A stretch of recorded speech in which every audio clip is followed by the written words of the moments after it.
Hello, everybody. It is I, a color printer, and how's it already been? Where I just made a cup of tea. Okay, so wait. Okay, still good, still good. Christine off stream. We'll do the recap. Don't worry. I need to check the recap. Uh, okay. Long story short, I think I biffed it again. uh, if you can't tell, because I called Tabby, I knew that someone had to take the aging, and it probably didn't help when I straight up told Tabby to her face that I only invited her to the ghost hunt because she was being annoying. So yeah, I've now got old man protagonist.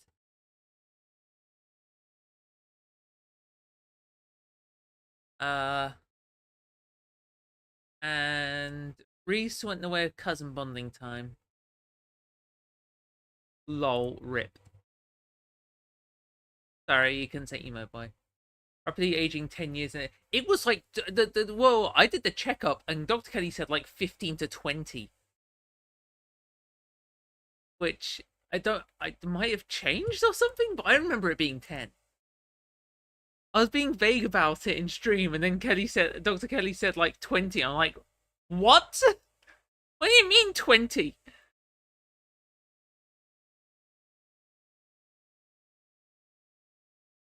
Yeah, so we'll do the recap so we can see. Funny enough, I had a surprisingly good relationship with Stella, despite the fact that I'm going to be honest, we spoke like twice. And I was able to get the Tabby Stella hug at the end of episode 4. Alright. Look at that, right into the game. It's like I'm some form of professional. Take a look at 10 years, but it's been really bad 10 years. Well, no, Dr. Kelly says it's been 15 to 20 years and a rough 15 to 20. Like, he's very specific on that one. I do have some good news, though. I have a comment popping off on Blue Sky, and by popping off I mean it's got like 10 likes because I very aggressively insulted one of their team members. Oh no, it's not my fault. They're the ones using AI and causing their site to crash. I just want to post funny pictures, darn it.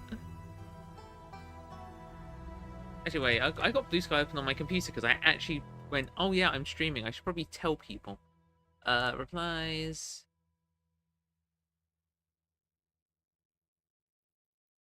One sec, let me see if I can just get this up on screen.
I bro, my microphone was muted because I sneezed. Yeah, you get the idea.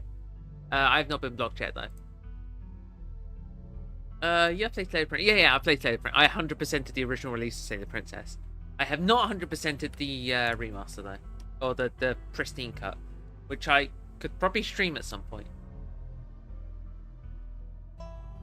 Not after this. After this, I am gonna like play something borderline boring and like chill. Who's your first princess? Ghost. I got the good ending because I thought it'd be funny, and then I just like, you know, did it again, but then like said no. So I got the Ghost Princess my first. My partner played it and got the what's the paradox? The one where you turn around and you break everything. Yeah, my partner did that one first, which is also hilarious. Who was yours?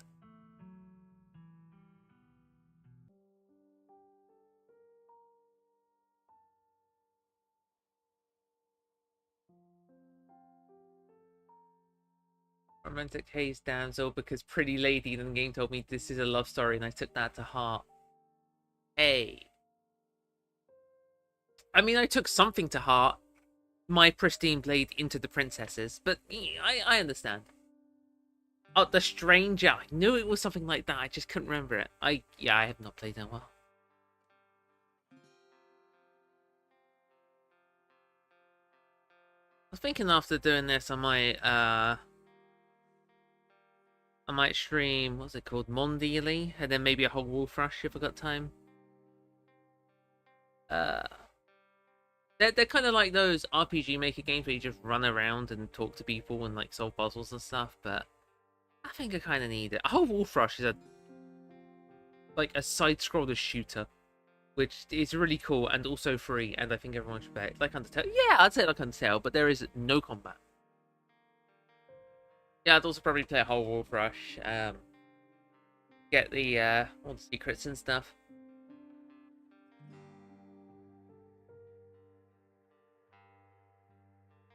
I don't think Mondini is like the most exciting game, but this has been enough excitement for a little bit. I will say Disco Elysium's quite high on the list of things for me to play, and then I'll do Slay Princess sometime down the line. I mean, I do also. I would just warn you. I do have a list of games which. Wait, I just realised. No one's charged in and called me a fairy yet. Until I've been writing in my library for months. I've been a fan entirely from its fandom. I highly urge you to play it. I'm not going to stream it because I'm going to be honest. It's quite a funny bit. For to play the game I love so much, I highly suggest it. I highly suggest it.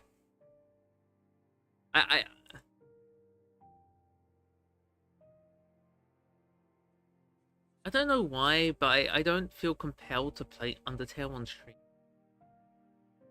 Like, the moment Deltarune like chapter 4 and 3 and 4 released, I was on it. I was absolutely on it. I was doing bits. I had a challenge where every time I got hit, I in the first 2 chapters I ate a sour sweet, and I despise sour sweets. And yeah, I got like no desire to stream Undertale. I'll probably like play like Red and Yellow, like a modded version, most likely. I mean, there's also fan games like Yellow, Outer Tail. I mean, your favorite secret boss. Ooh.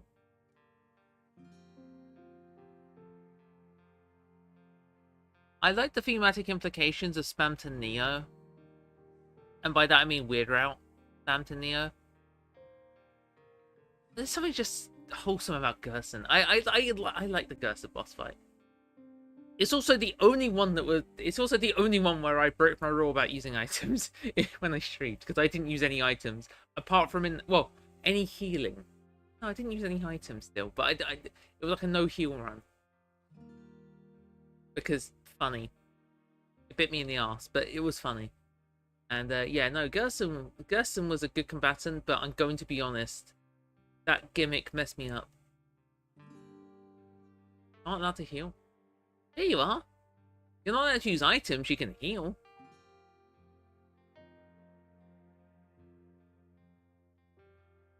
Susie does have a healing ability. Yeah, items, yeah, good. Yeah, if you try and use an item, he steals it, which is hilarious.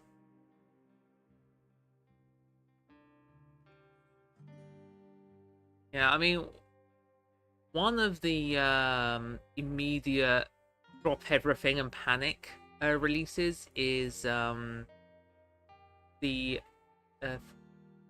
Freedom. Yes, so good. It's so good. To be fair, I love both versions of Spam to Neo's fight. I like how freaking weird it is in the Weird Route, but I also love the whole tries to be free but still literally ends up a puppet on strings. I love it. I love it so much. Yeah, one of the games that if it releases, I will immediately drop everything and play is what's it? The Rivet mod for Deltarune Chapter 1. That it's so good. Eat it all up. I love it so much. And yeah, apparently development is full swing, so apparently devs just want to spend like a year on it, so hopefully it comes out. Yay! If it comes out or if it's cancelled, I'm playing the darn mod on stream. I love it so much. Job being free by finding the balls, Mountains parallel to Crest and Desperation Freedom, whatever the hell happens to free. Justin's free but limited light to turn darkness. Yeah. But I mean, I'd say he's free in a different way. You know, Spamton and Jevil kind of went like mad. Gerson's like, oh, that's cool. I don't care though. Bye. Which is just awesome. I'd say he has a freedom from worry. Yeah, Gerson kind of ignored it. Yeah, like the others were consumed by it, but Gerson's like, oh, this is cool. Whatever.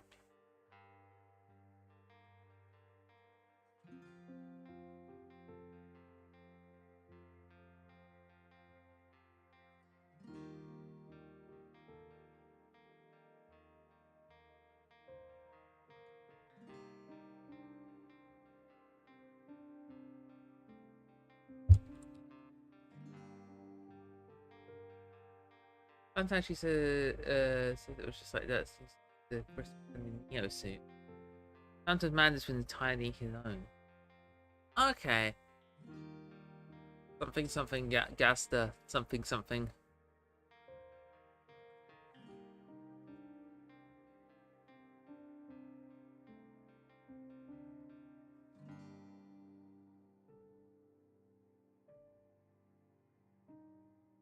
Huh.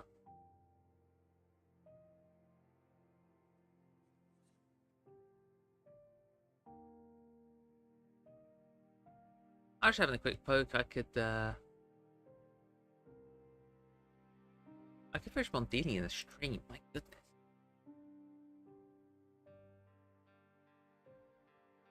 Tesseract and Scarlet Hollow both have a shit ton of theories and strings of possibilities.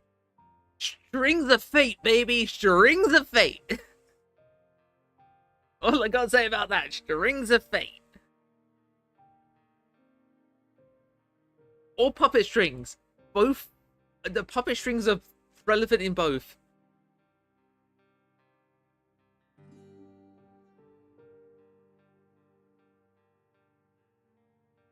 I've still got that crossover art save idea saved somewhere. Where is it? There it is. I'm gonna pin it just so I can never lose it. Pin. I'll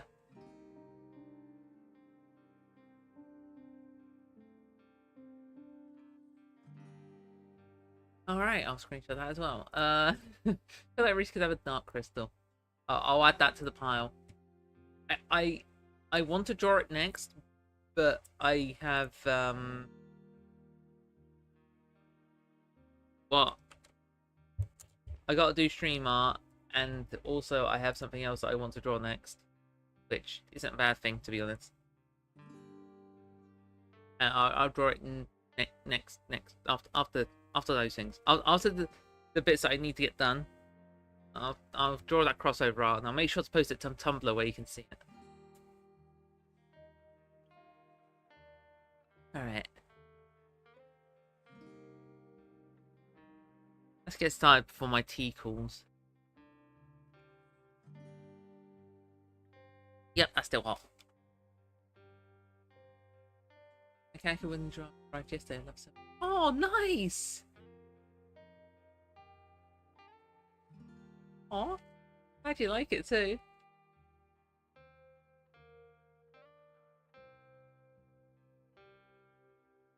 Alright, we're going full recapping. The funeral of Pearl and Scarlet, your cousin's mother and your aunt. Seemed like something you shouldn't ignore, even considering your own late mother's rocky relationship with this side of the family. Sappho's Wind Charm was limited release in 2023, so I didn't even have a hint of a chance to get. Oh no. Yeah, that's. Ooh. Yeah, I don't think I would have had a hint of a chance of getting it. My goodness. Welcome to our family's humble estate. Unfortunately, due to the current state of the house, only a few rooms will be safely accessible during your stay. I wouldn't go wandering around anywhere else if you've any your limbs, and the floors have been known to give out. Abby! No, I messed up! Close! It was close!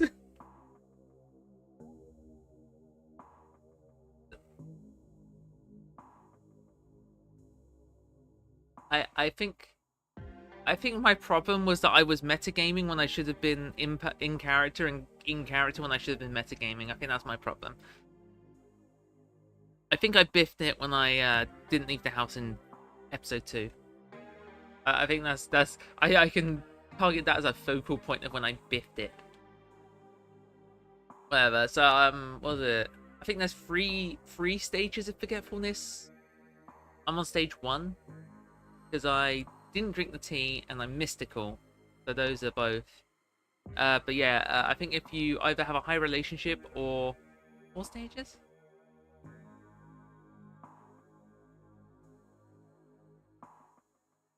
Alright, high relationship.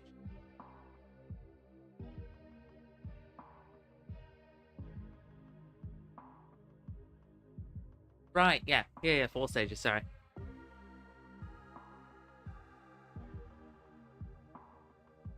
Somehow I feel like I ended up with a better relationship with Stella than Kanaka, and I don't understand how, because I talked to Stella like twice. I got Shadow in my blind run because yummy tea, but had missed it. Ah, right. Yeah, I got jump scared. I got Sybil jump scared. Cause I got hit by the cause I got touched by the ghost that makes you old. I ran out of options during episode 4, and when I came to, Sybil was staring at me in the tea room, and I'm like, what the hell is going on? I strapped her to her face, I'm not drinking this, and left.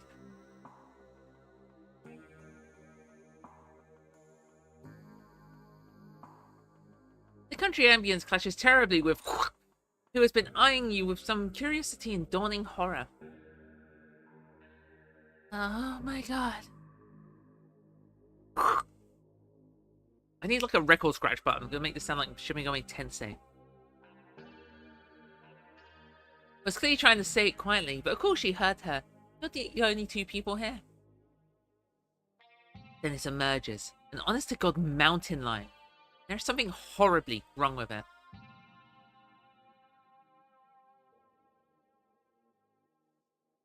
I'd never done a recap for chapter 5, so I thought being blacked out was just if the character wasn't talking. Took until Reese's dinner for me to realize something was up. My girl got USSR erased from history. Call Sybil the big S the way she'd be Stalin erasing people. Blood that runs and runs and runs becomes itself becomes nothing. Oh, I'm so sorry you weren't here for it, but when you're outside of the house before the ghost hunt, if I could hear the Ditchling speaking again, and it was terrifying opening to the stream. I was like, "Hi, Wayne." Oh god, I can hear them again. It didn't happen in episode 4, but I didn't also explore everything in episode 4 because I kind of old man passed out. Ditchling congregating, yeah. What's Mother trying to hide now? Leaping down to the clearing, clinging intent with his wide yellow eyes, ready to finish what it started. And then... Dang. Dang! You had the thing. Oh, I'm going to have to do Duke's voice again, aren't I? Hi, Gretchen. Wait, her running? What kind of running? Was it supernatural? Like I said, you won't believe it. Now put the dang camera away. Did you visit Oscar in chapter 4? Yeah, I visited Oscar. I didn't tell him about the stone slabs because because last time I did, he went crazy. I'm going to be honest, he went a bit crazy. But I did hint that something was going on. Also, because I got touched by the ghost that makes you old, and that is the only way I'm referring to that, I got a checkup at the doctor's clinic.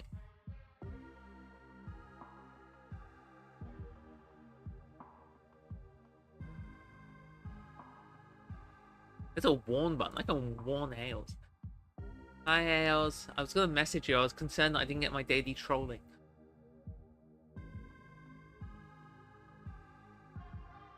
Roll for sanity. See Oscar when he's made contact with something other. That wasn't even the one I got, and he was already kind of losing it. I think that's the one where I shouted at him to look after his daughter. Say it daily as if it's only once a day.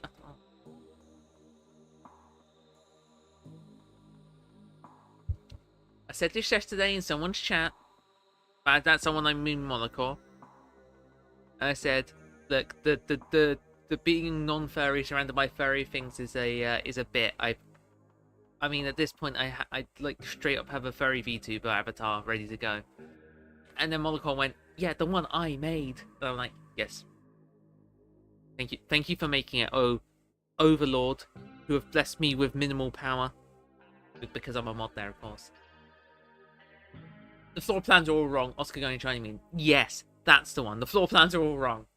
I have not. I've only seen that version of Oscar in this episode, so I'll be excited to see what happens next.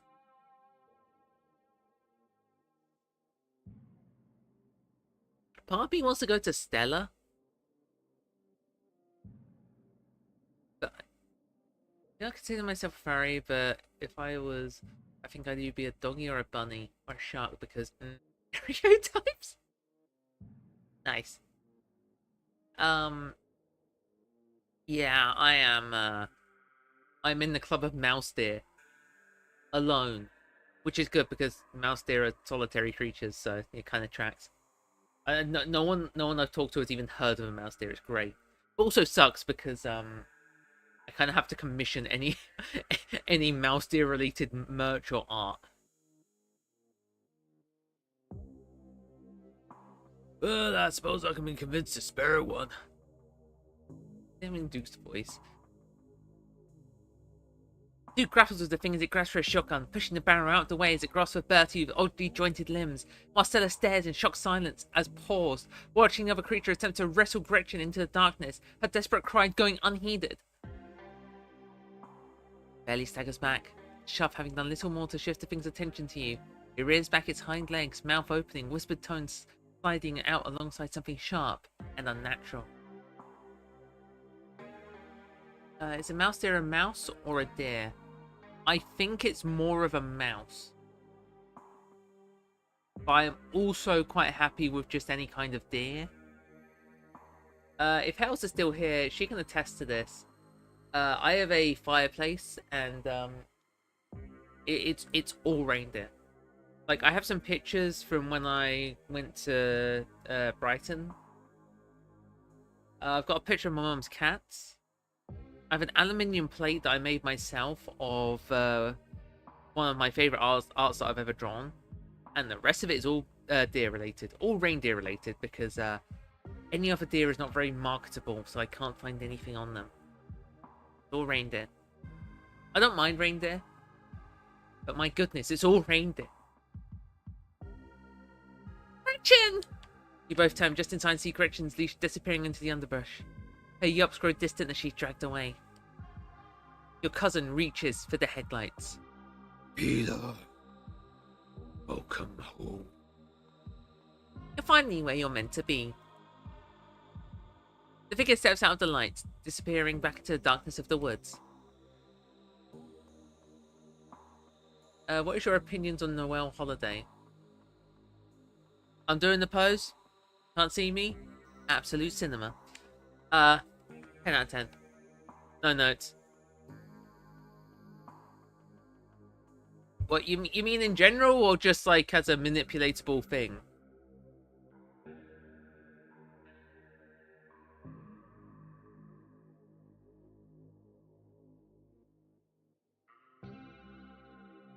By the way, before you answer, 10 out of 10 no notes.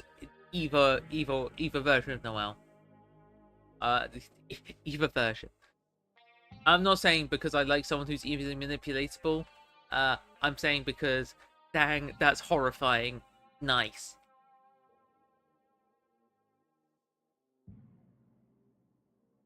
Nah, she's great. I do like the fact that she's like the one friend to Chris, and like the one character that kind of knows what the hell is going on. Also, she's adorable.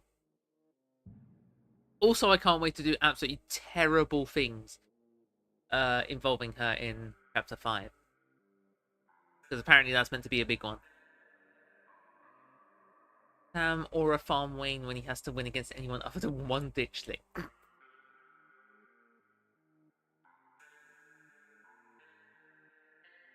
These abominations ain't got shit. Oh no. Oh no, he's got hands. I'm going to bed. I'll see you tomorrow. Afraid! Oh yeah, I went to deal with the goat, but there was nothing I could do. Because I couldn't break the lock. Listen, you better stay out of trouble today. I want you home by sunset. Want to hear complaints? Just do what I ask and we won't have any more problems. Never takes us 2 steps towards the door. Sunset.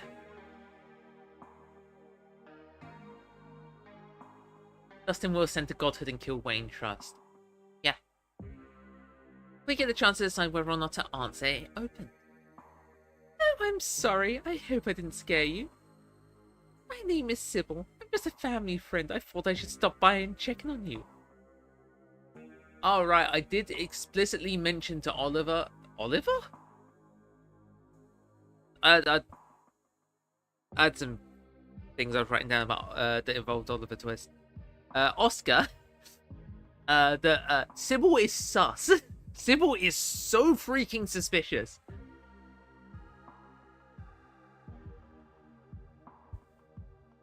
I wonder what happens if you do that.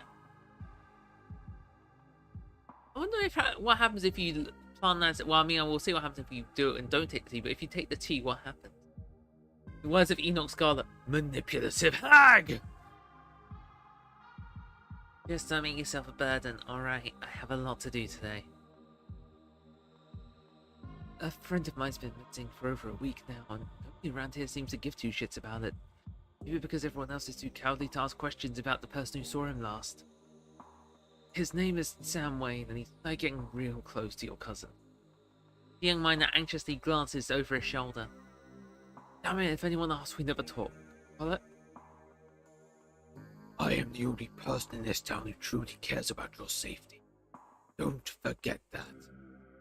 Even if it's already too late to stop what's going to happen. Are you aware of Mystic Trait? Yes, I am aware of the Mystic Trait save. Don't worry. Don't worry. Also, I will just say, because Peter is nice, I will not be taking any handfuls of power. Cough, cough. That part is definitely sealed in. Maybe my Switch were my favorite. I didn't get to do it. Well, I've never done a Mystic run before, so this will be my first time. Ooh! Whatever you're looking for, you're barking up the wrong tree. Just go somewhere else before. Alpha once again trails off. Both she and Stella have noticed a girl with a dark braid and glasses sneaking along the ridge. It's Rosalina! We found her! She's heading up the hill!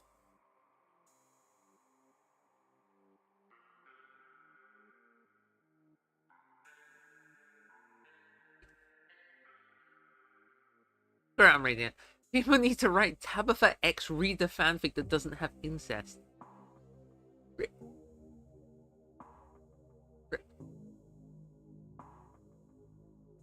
Does it all have it?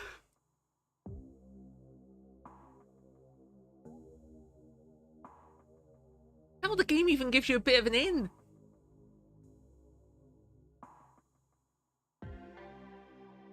What, no one likes steamy minor ex-baroness anymore? What the hell's wrong with people? Also, I don't think I've seen a single one about it. Ugh!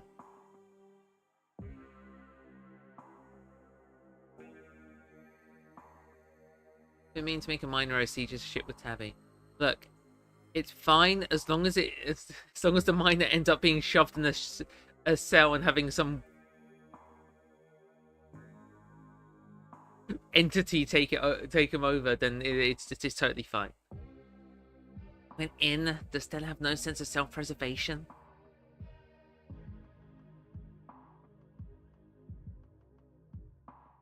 That says a house is haunted. Wait.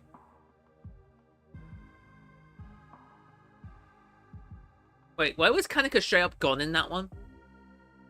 Yeah, she's not even faded here. Why was she gone? But she's interrupted by a pair of thunderous knocks. Oh, there we go. Oh, wait a second. Where did the three of you run off to? Are you kidding me? Kanika reappeared. It's all fine. You can feel something in the darkness that's much louder. Though you don't hear it, you can feel it in your chest like a deep growl of a predator. What do you think you're doing? Get away from there! Your cousin dives towards you, but not before the light of your phone illuminates the chamber. There is something, and I don't know if it doesn't show up in the recap, I'll mention it, but there was something that I'd never realised you could do. Peter, are you alright? Why? Becca and Alexis are down there. You can't just leave them here. I know which way they were going. They'll listen to you this time. I promise. Your surroundings quake as the mine collapses around you. Alpha doesn't say a word as the car cuts along the darkened road. Wait, I don't know what state the strike's gonna be in. I did tell Tabitha to take the angle where she saved those kids, but I don't know what state the strike's gonna be in, so we could be in for something crazy. There are two of them now. What happened to your glass house? Asshole's gonna move in! Kick Dustin Mom out! As you're ready to leave, Jancy approaches from the far side of the kitchen. Alpha remains between the two of you, impatiently tapping her foot. Oh, Peter, before you go, I heard what happened last night. I mean, I heard about it before Miss Alpha mentioned it just now, but now I heard it again. I just want to say I'm so sorry you got caught up in it. I'll be praying for Oscar and poor little Rosalina. They're such sweethearts. Excuse me? He has all the things I like in women. He likes mac and cheese and probably a little mean to me.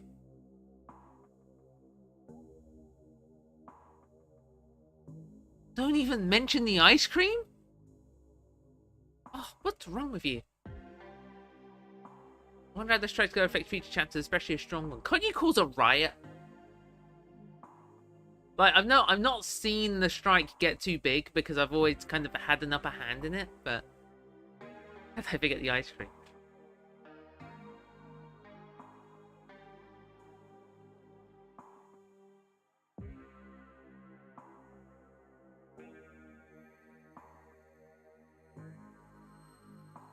Yeah, I'm not going to talk about my taste in women on stream. It's probably not good for anyone. So, Tabby is great. Apart from the transphobia, that is like, no. For a strong strike and go for the mine to a bit, you can rile them up. Yeah. I think that's an achievement for that. I could fix her trust.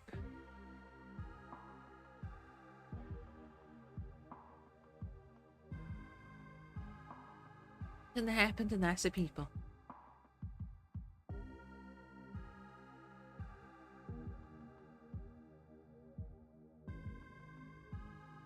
Morning. Is the new blend ready?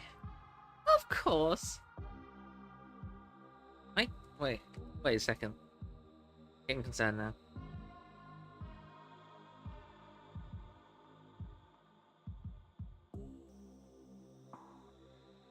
Getting a strange amount of notifications. My iPad's charging to my side, and it just keeps lighting up. It's really distracting. Hey, sir, if you'd like to keep Miles company, tab for an hour will be just a minute. Well, if it ain't Peter. Oh, this is Miss Scarlet's cousin. He was there instead of that night in the woods. A pleasure to meet you, sir. My name's Bo. I'm Duke's boy. I hope you've been faring better since all that unpleasantness. Sorry if you helped to find me at the store. I am, taking a mental health day. He's a dog. You can tell this dog's a mare from his little sash and fancy top hat. There's a regal air about him, almost as if he knows the position of authority he's been elected to. Oh yeah, I also saw the dog meeting. Have you seen the dog meeting? The dog meeting's fun. Before you can catch up with your companions, you're intercepted by a nervous man with a cross around his neck. Not to put a finger on it, but something compels you to dislike this man. I'm Pester Daniel. I take it you're Peter. Everyone's been buzzing about you. I'm so sorry about your aunt. I'm sure she's in a better place now. If you'd ever like to discuss your beliefs, my door is always open. I've heard the version of the library is still haunted. Wait, what? Excuse me? The basement is what you might expect out of a tortured artist who spends all this time confined in the studio. Discarded canvases line the edges, while trash and sketches leak out from piles of corners in the room, hiding the bare cement floor. Ghoulish faces paint the walls in paint searing at the cream. Your mum is so scary. She can be a little intense, kind of overprotective, which I guess makes sense. Anyway, make yourselves comfortable. You'll have to forgive the mess. I've been distracted lately. Haven't been cleaning much. Dinner is already laid out.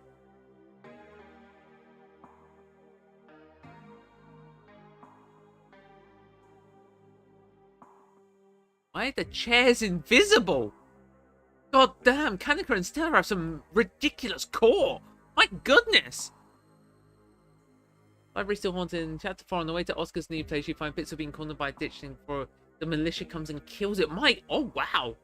Okay.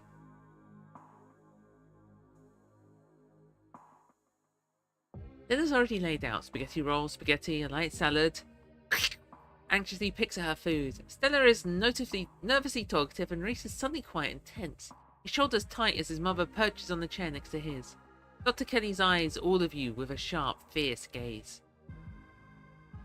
So, we were talking about watching a movie sometime this week while Peter's still in town. We'll have to see how you're feeling. I can handle a movie, Doc. Yeah, we'll just be downstairs in the dark. Reese is used to that. I'm sure it'll be okay. You're always overestimating how much you can do, Reese. This is why you keep getting sick. I get sick, so what? It's not like that's ever going to change. 2 out of 3 emo boys get murdered in Scarlet Hollow streams.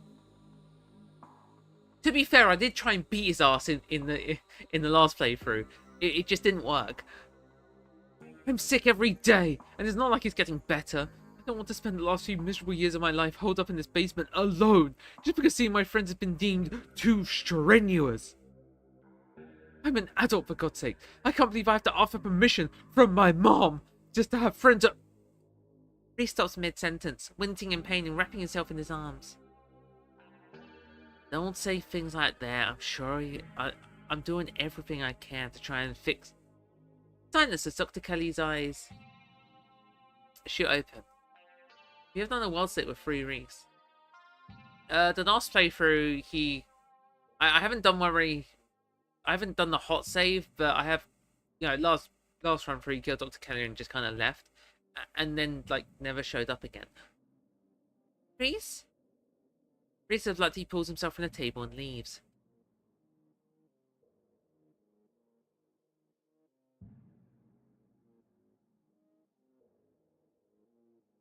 Right, it's finally over. Yeah. Hey, you're just in time. Rosaline's situated in the back room. Alexa's gonna keep her company while we hope to get all this sorted out. Oscar startle as the door swings open. Oh, there, you're not taking my cousin along for any more of your little hijinks without me. Ah, they didn't include when I called Tabby annoying and she looked legitimately awfully hurt. Oscar, there's a ghost right there. Ah! That's just Sane. Sane's cool. Whoa! This is where I've seen it. It appears on top of the stain. Oh, if you're curious, I did the full seance. I did the whole seance much to Tabitha's annoyance. Stella pulls back the carpet, revealing a hatch. The floor around it stained in reddish brown.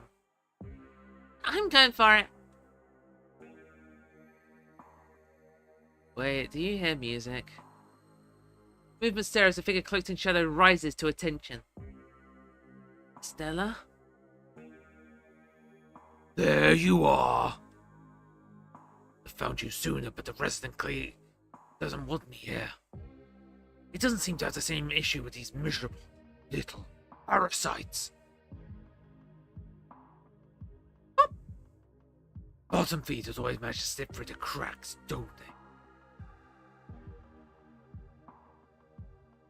The sins of the father. To be laid upon the children. If you must forfeit, it doesn't matter which. Bullshit! Sorry, that came out of nowhere. Doesn't matter scenario where Stella opens the hatch, dark world, something pours out and consumes the room. Oh no, that's an anime poster.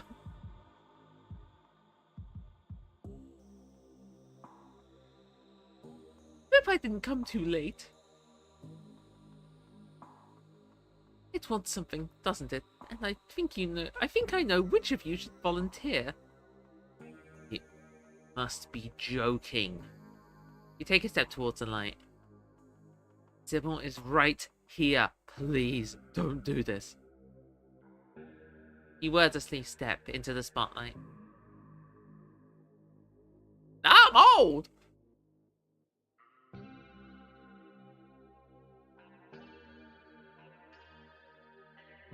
Quick comment, this didn't happen. I'm going to check my channel and just double check.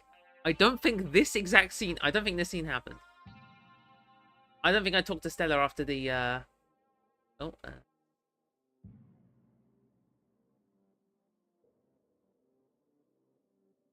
Yada yada.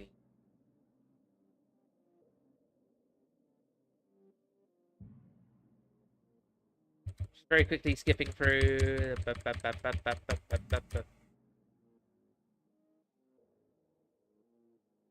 think Stella just walked off. I think I talked to her so.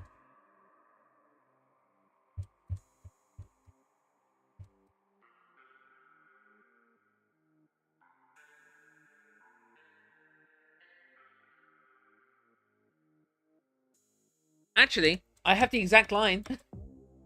My blind run undid 2 decisions. I went back to sacrificing myself and decided not to, and accidentally didn't do the hot trait save because I thought a hot tame the beast was romantic. To be fair, if I saw an option that said hot tame the beast, I would think it was romantic too. Okay, so first of all, I didn't speak to Stella. Second of all, she didn't say that. So I'm actually going to say the line she did say. Yeah, I'm fine. I'll see you guys later. This is meant to be the reliable bit of the, And I got you blew it and was like, shit. Fair enough. She hurries off down the road. Before I go, she will place her hand on your arm, holding you back for a moment. I'm sure you have questions after everything you saw tonight, and about what's happened to you, but let's not get into that here. I think everyone could use a little rest and relaxation now, yourself included. If you swing by the tea room sometime tomorrow, say early afternoon, you and I can have a little chat. I'll see you then, Peter. Suspiciously witch-shaped tea woman, yeah. I'm almost an hour into the stream and I'm still in the freaking recap. What is going on today? I thought I was really bad yesterday, but my goodness. You don't even notice yourself entering the guest room and falling into bed. Suddenly you're just there, buried under your family's musty covers. Alright, I might just hurry along the chapter 4 stuff. You open your eyes, it's a new day, and you feel like shit. But you're forced to interrupted by the buzz on your phone on the nightstand. Hey, just wanted to check in. I hope you're doing a little better. Also, I wanted to ask, have you heard from Stella? You check your messages, there's nothing from Stella. Now listen here, XP. Big Betty was set to win the blue ribbon, so don't you go telling me she's just a pumpkin. We worked real hard on her to get that back that big. Raised her up from a seed. This is just not fair, officer, sir. I understand that all well, but don't see what y'all want us to do about it. I know you all care about that pumpkin, but as it stands, it simply isn't a job for the police can help with. Now, if you're able to find some sort of evidence that Julius or someone else stole this Big Betty of yours, then you can get a lawyer involved and take it to small claims court. Dang it, deputy! I ain't finding evidence what y'all supposed to be good for. That Julius has been... That Julius... Ugh. Why have I been doing a completely wrong voice? Because I was all in one still of like my favorite, and actually my third favorite character, which is still good, but obvious. Nice. Dang it, deputy! Ain't finding evidence what y'all supposed to be good for. That Julius was seeing what rightfully belongs to the Callaways all his life. You folks ain't done a lick of policing to put an end to it. There's a small gathering of workers outside the entrance of the mines, picket signs in hand. I'm not going to drink this. I'm afraid I can't be of much help. E-readings are my specialty. If I don't have your leaves, I can't do a reading. This is wild. I had no idea any of this was here. An entire hospital ring rotting away decades behind some flimsy drywall.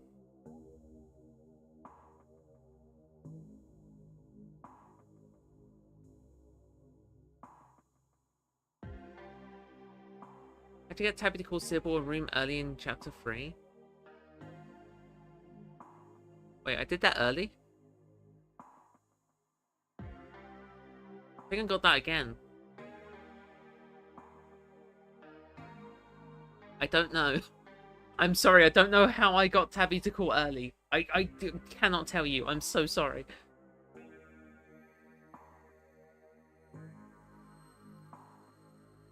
I can look through the code later. His voice sounds distant. Your sole focus is finding it. Your feet move out, prompting you stumble down the hallway towards the far wall, barely registering the antique cluster as you stagger past it. Whoa, are you okay? You don't respond. You don't bother to retrieve the axe. The wall is rotten. Water damage having eaten away at the wood over the course of unknowable years. The planks reduced to almost sawdust. You tear into it. You know it has to be bad because I'm old. Enemies upstairs. Enemies outside. We're surrounded. Even if I get out of this house, it won't be safe. You won't be safe. Reese tears at his clothes. Pink bubbles out from the canvases. His ghoulish figures peeling themselves out of their two-dimensional worlds, invading yours and crawling up the walls. Grab my hand, I'll pull you out. God hide is so in depth, like a thousands of tiny differences. Yeah, there it is.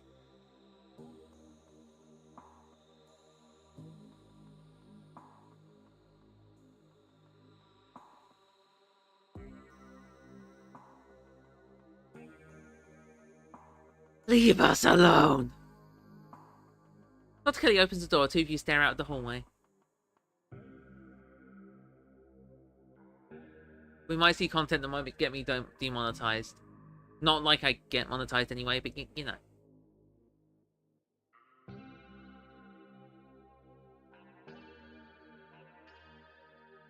Someone Tabby tells you to stay safe, but there's variations with different sprites with very different implications.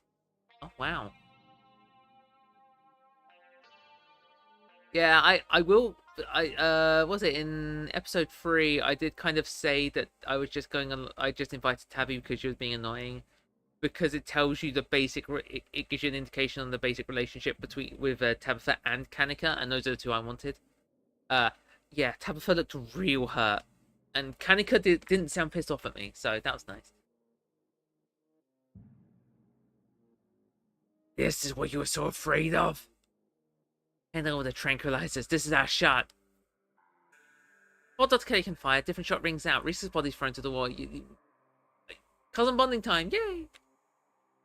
Your cousin rounds the corner and trains her weapon on his writhing body.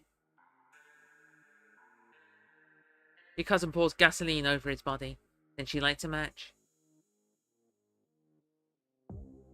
Okay, is it bad that I think Gory is part of the game in my opinion is Matricide? I've not seen Matricide. The only time I've had Dr. Kelly die, I stayed out of it entirely.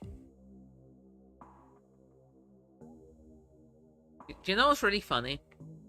After the clinic appointment, I think the character Peter can trust the most is probably Dr. Kelly. Stella, it's alright, but I don't... Obedience to what you're told. Yeah. Yeah, I think that's the one. I mean, Tabby, no. Stella, I don't want her around because she will mess up the encounter with Tabby. Oscar, maybe? Kanika, gone, reduced to atoms. Can't trust the police. So I might have to put my faith in Dr. Kelly, which is weird. The clinic appointment is really nice, by the way, if you haven't done it. As your eyes sink, you realize something smells off about the room. It smells rotten. Stella kind of fucks everything up in chapter 5. Best scenario, she stays home and eats a sandwich.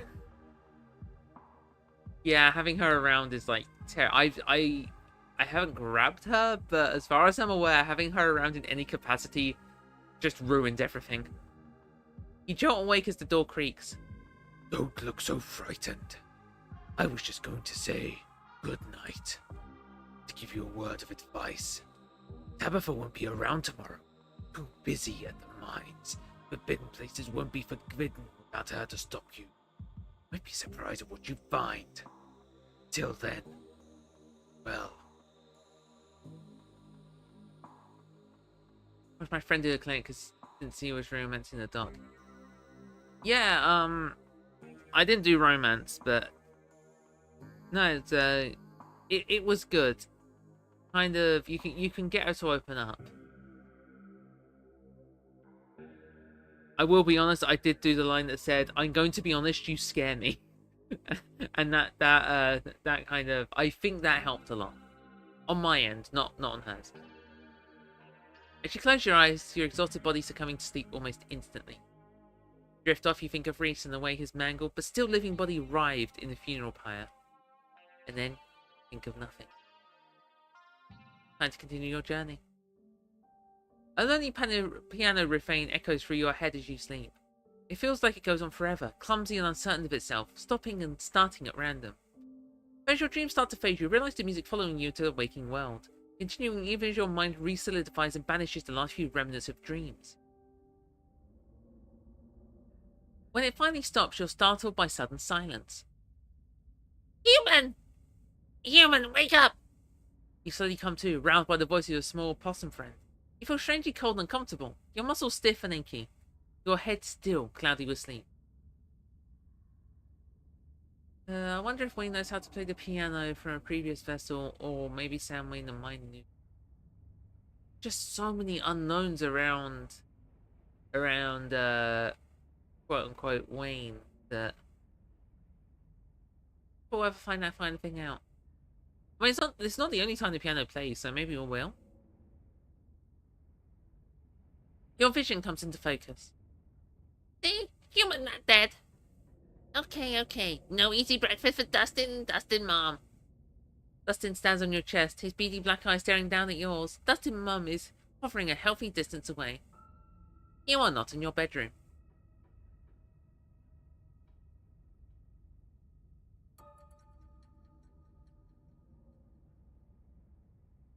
You do hear something right now? Yeah, piano. Dustin don't know about piano. Could hear some weird bird, though. Don't need to worry about weird bird. Weird birds sound like you're far away from here.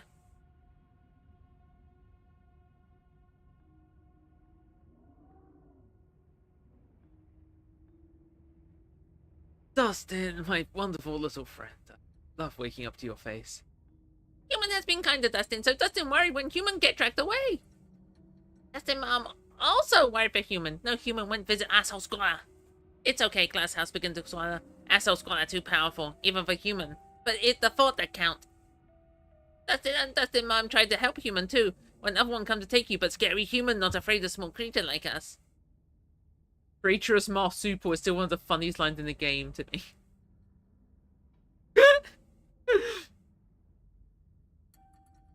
I still think saying fare thee well, kind maiden to Kaneka on first meeting is absolutely ridiculous, and I love it. But Dustin won't ever get human all night. You stagger to your feet, disorientated and exhausted, your limbs heavy and head swimming.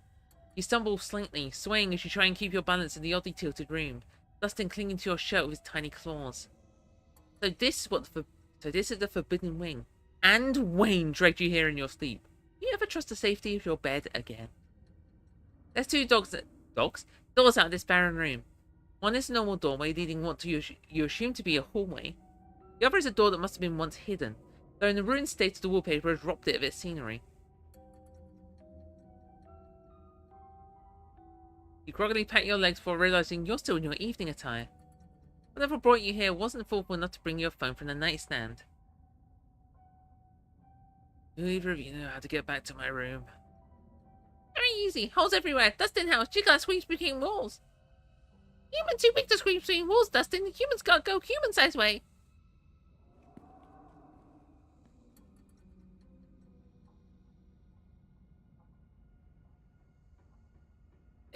If you can't tell, by the way, I am doing a lot more of a tired voice for Peter. Poor guy. Poor guy's been through it physically as well as mentally this time. There doesn't seem to be a clear way to open it, besides the brass circle where the handle should be. I'm on the other side. Lift through the hole. Before appearing in the narrow opening what lies behind the door. The Marsupial was right. It's your room. Which means you'll be able to slip right back into the safety of the rest of the house if you could manage to find the handle. Alright, let's go exploring on a summer holiday. You cross the slanted room and exit the hallway beyond. Upon you is the long hallway. Dust dances in the weak sunlight, beaming in through cracked glass, a tinge of mildew, and warning you away. There's nowhere else to run now. An ornate hallway. Its door long gone breaks monotony of the faded wallpaper, and the staircase looms in the far end.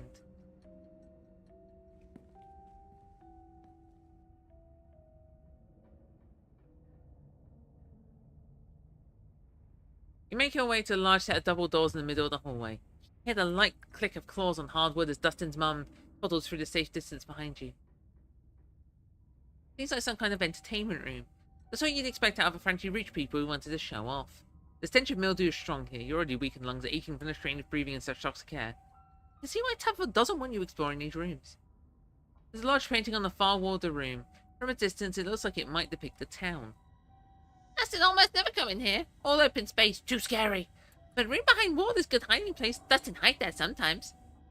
As he references the room behind wall, Dustin says it will first seem to be a broken down bookshelf hanging by a single, rusted hinge. There's something behind it sagging, empty shelves. Some sunless room once hidden, now revealed by the rot of this house.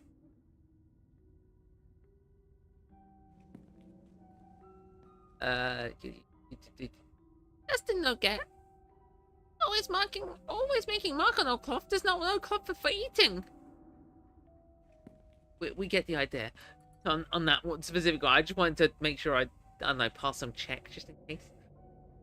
It says to each step as you make your way across the room. Especially careful as you cross over the ruined section of the floor in front of the bookshelf.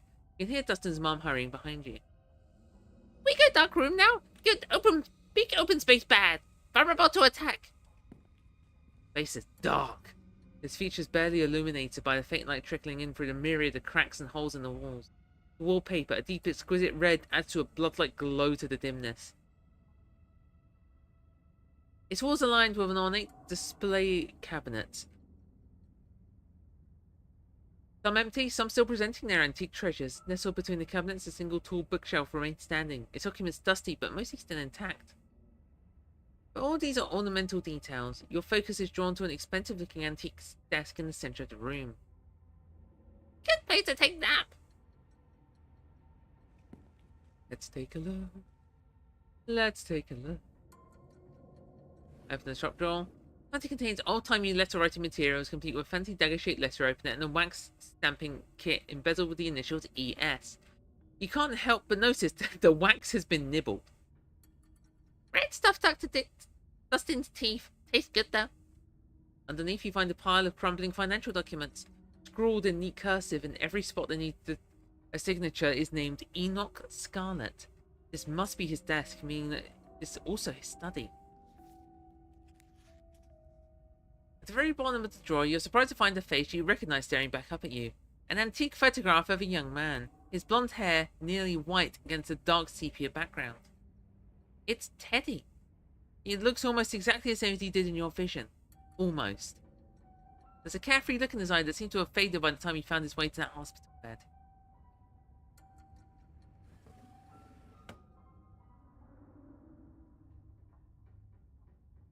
And a hobo route in Scarlet Hollow. You really piss off Taffy. Oh.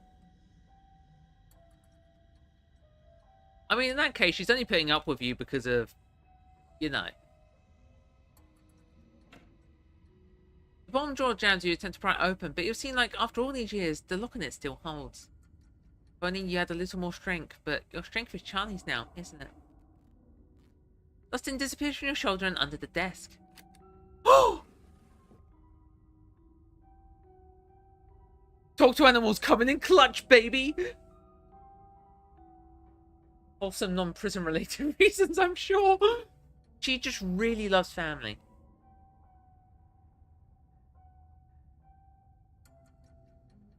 A moment later, it pops open, beady eyes beaming at you from over the edge. Oh, Dustin! Inside, you find a strange collection of glass vials. Dustin's the goat! No, not as in the goat in the greenhouse, but... Oh! Yes, Dustin! The surfaces are clouded over, but you make out what seems to be paper, reserved somehow inside the containers, a hint of writing visible at the edges. Notice some of the corks have been lightly chewed. Really good for eating. Dustin always saved these for special occasion. Tastes like old ponds. Fine vintage. Tell me what Stella, the possum duo, are hanging out in the glass drawer. That is amazing. Open one. You reach for one of them, but hesitate before opening it. This is a fragile thing, and it hums with a strange energy. Close your eyes and focus on that hum. And to your surprise, at the back of your mind, you hear it. Miss Maeve, I know it has been several years since my last visit, but I do hope that you remember this young lad who used to find himself at your doorstep, more than you probably would have liked. I write to you now with an utmost urgency. I'm not sure if news has reached you regarding what transpired just yesterday. Many lives were lost and the town is in a frenzy. I hope to mitigate some of the damage that has been done, and thus I must speak with you at once. I attempted a journey to your place of residence, but I was unable to locate it. You once told me of another way to reach you. And though it seems nothing but half-remembered fantasy, I'm acting in desperation. I can only hope this letter finds its way to you, and, as you once said it would in my hour of need, I must meet with you at soonest convenience. Sincerely, yes. You reach for another. Reading via vibes. Darn right.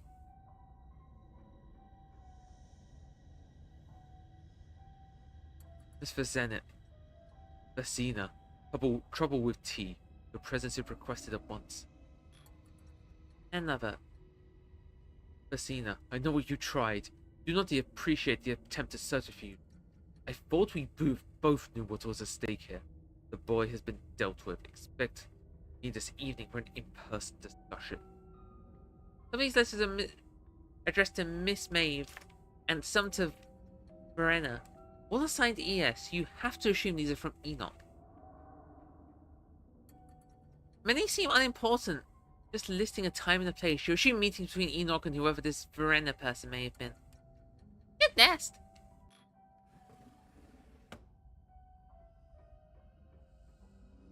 Looking into Scarlet Hollow and AO3 from what I've seen is most recent Wayne. Look. I can appreciate like being into things that normal people probably aren't. Like, I totally understand. But Wayne and Reese do absolutely nothing for me. I'm gonna be honest.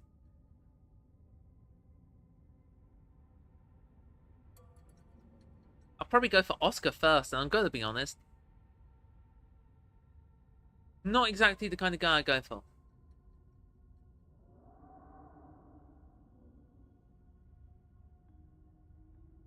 Funny enough, I think Reese would be the kind of guy I'd go for.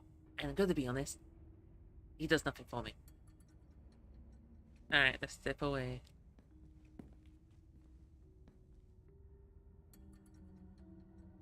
I get Reese, I need his emo boy form. Wayne does nothing, I'm not particularly Goop Man. Goop Man. What, don't you want eggs laid in you? You head down the airy corridor, following a path laid out in dust. No, Dustin, don't go in there. Dustin, come back. Then to face Dustin's mum, who stands a little ways away from the corridor. The tent. But Dustin helping. Nothing bad will happen to Dustin with big, strong human around. Dustin mom say no. Don't care how big, strong human is. Only Dustin mom know what's best for Dustin. Dustin looks up at you with his large, black, wet eyes. Human will have to go on without Dustin. He clambers down from his place on your shoulder, gripping your clothes with his little clawed hands. Help human find human-sized hole. We go back to Dustin house now. Human should be careful. Up there always smell like hurting. That final word of caution, Dustin and Dustin's mom toddle away, disappearing into a crevice that will take him back to the comfort of your dresser drawers. Aww. I ain't a plant-loving, hot non-binary. I don't want no eggs in me.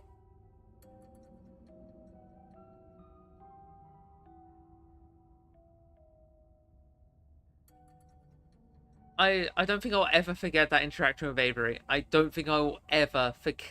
I don't think I'll ever forget that in my life.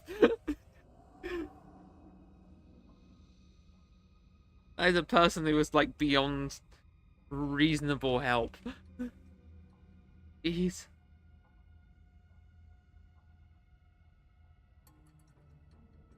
You continue following the track left by what you assume to be fellow humans. They take you up a flight of stairs. You find yourself on the third floor of the estate for the first time. Everybody has a thing for monsters. They should meet Reese. Oh no. I'm off for proceeding down the hallway and into the furthest door.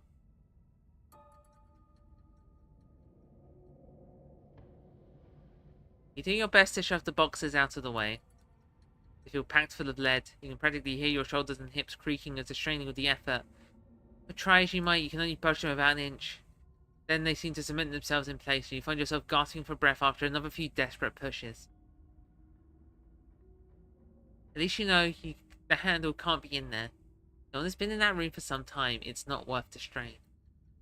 It's worth the strain! Peter, please, it's worth the strain! You need to go in there! You need to go in there! Fuck!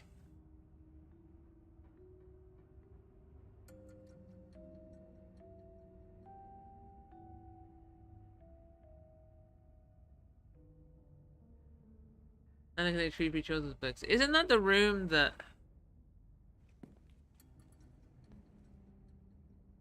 No, this is a creepy children's room book. The sealed off room's the one with Tabitha's father's letters in. That was gonna be my ace in the hole. Yeah, that's why I'm annoyed that I can't go in there. This has been hanging over me since chapter gosh darn 3. Because I'm not powerful build, I'm not strong enough to move those dumb boxes. Ugh. This basically wants a nursery, and no child has been here for a long, long time. Top shelves occupied by an antique picture book, Dick and Jane, books of nursery rhymes, ancient editions of Grimm's fairy tales. The lower shelves are full of educational material, from children's encyclopedias to writing practice workbooks. With a sheer number of learning-orientated books on the shelf, you get the impression that the children who lived up here were not supposed to be interested in fun and fiction as they were in dictation and spelling. Your family may have been wealthy, but maybe not in joy.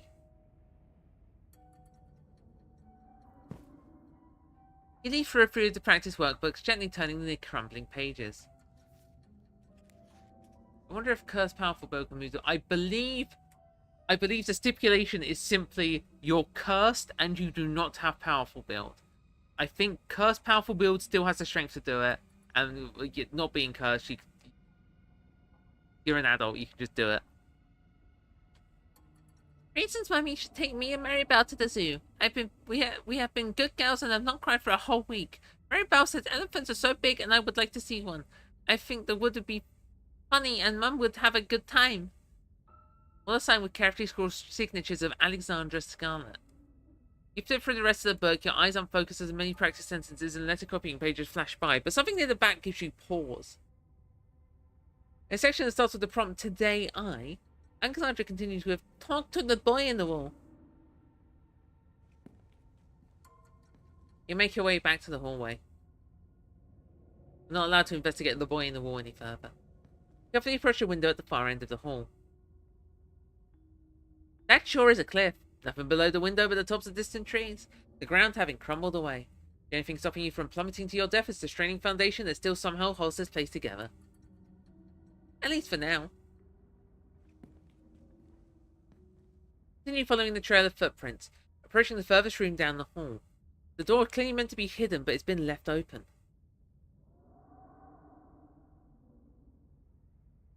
The room is starkly empty save for a rug and a few chandeliers. Lack of dusty old boxes and rotting antiques, marked as distinct from the rest of the cluttered, forgotten spaces you've explored. It pains you to stand in this space. Emotions hang over you, strong, oppressive, and overwhelming thoughts threaten to fill your lungs. You don't feel death here, you feel something worse. A deeper loss, one that's left a wound and has refused to scar. You can't help but fixate on the carpet in the centre of this room. The copper is crumpled, as if it has recently been moved. Can't be the cinematic. Sorry that shit is falling during the final chapters. It's got to be the cinematic into either chapter 6 or 7. Obligatory hand gesture. Oh good, I'm not the only one who just kind of... I say moves arms up and down. Move the carpet. He's kind of creepy, I'm going to be honest. You pull the carpet up, exposing the bare floor and revealing what lies beneath. That middle symbol Twilight Sparkle's cutie mark. An ornate ring of sigils had been carved into the floor. 5 along the edges with a 6 at the centre. The circle emits a now uncomfortably familiar feeling. You feel your gaze focused to crawl over every intricate detail of the carving in front of you. Serpent's foot wrapped around the staffs give you flashes of the room beyond the morgue. The darkness swept through the house once it had been uncovered. The fist and chain makes you feel like you're back in the claustrophobic confines of the mind, surrounded by the angry hammering of its memories. The horns have the same nightmarish, dreamy feeling of the world constructed by the furious ghost of Charles George Sr. The others are new to you. These they emit are less intense, giving only vague impressions of what they're being tied to. Golden fields, the mewling fret of fresh souls and slithering out from the room and desperate to be fed. Another that rings like bells in your mind, calling you not towards it, but away from it, pushing you from its threshold and into the darkness. I am immature enough to find 6-7 humorous, not for any indication of the video or any meaning to it, mostly just the contrarian in me, because most people find it annoying. Same. It's like some sleeper agent at this point. But the central symbol, the strongest of all, it echoes out across the room, a vast ego proclaiming its dominance. He continually falls towards the door on the far side of the room.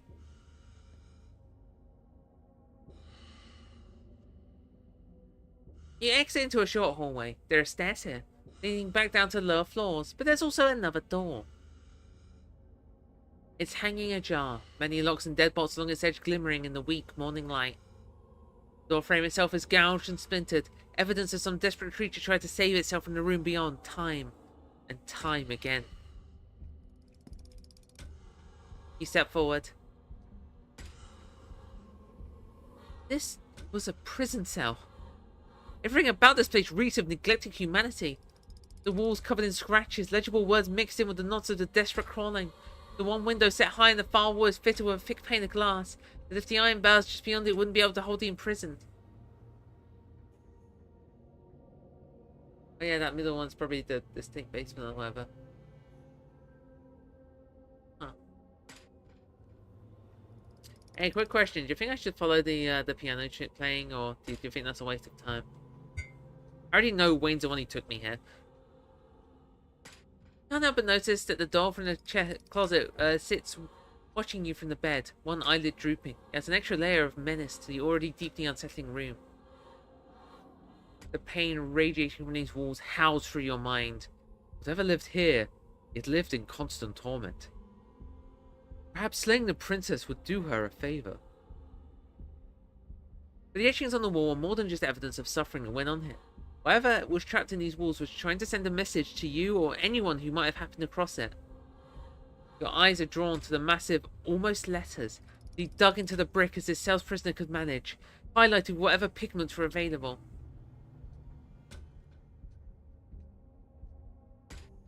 It almost looks like a word.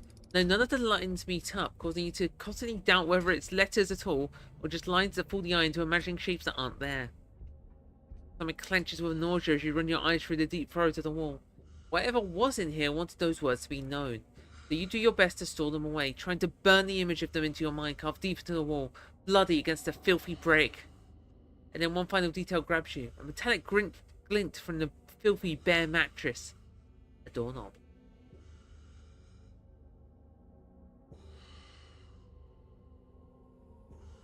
I think it's funny if Cousin leaves because Wayne is horrified playing piano. You need to hear the door opening. That word is similar to original name. Yeah, maybe.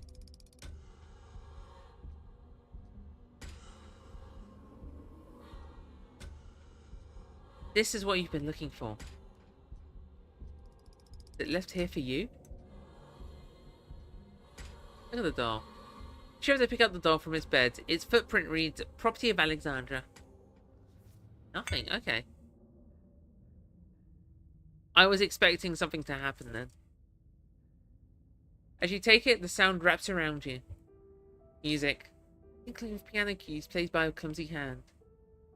They echo up a narrow staircase to the end of the hall.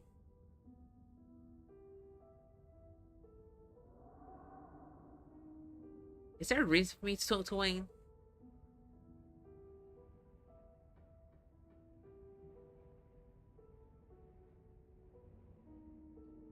I says vague stuff and kind of went, Oh, whoops, that was me. Oh no,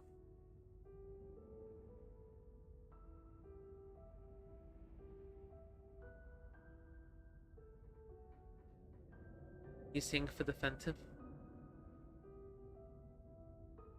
I'll go see what he wants. Why not? Come this far, clearly you're meant to go just a little further.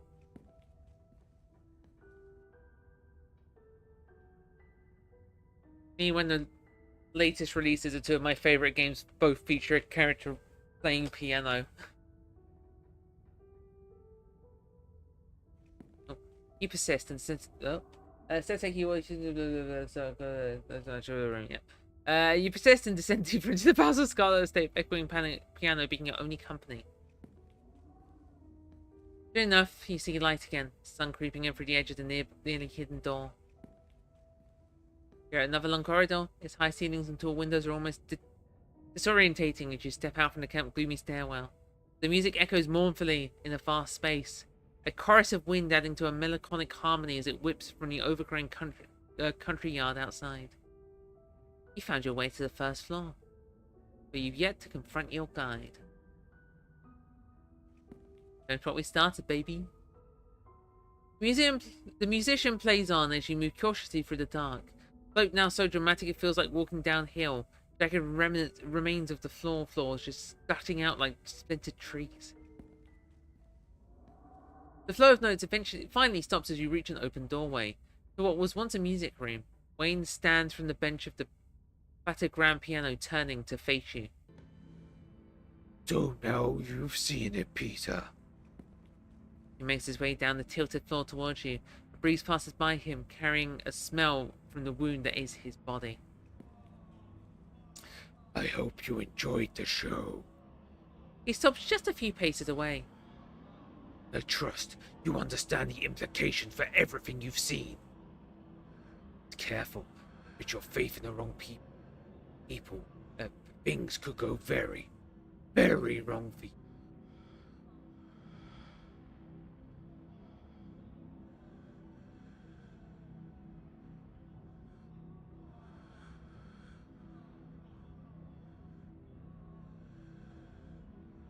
Not flirting with him. What the hell is wrong with you? You kidnapped me! Moment of weakness. I was impatient.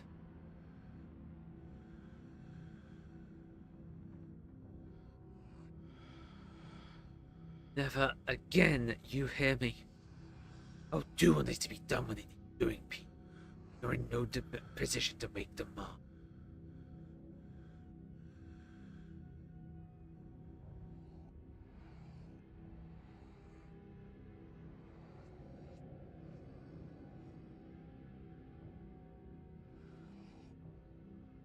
I can't find Wayne attractive at all. I think he's a cool character design, even if he's a bit of a fraud. Yeah, I mean, yeah. Just yeah.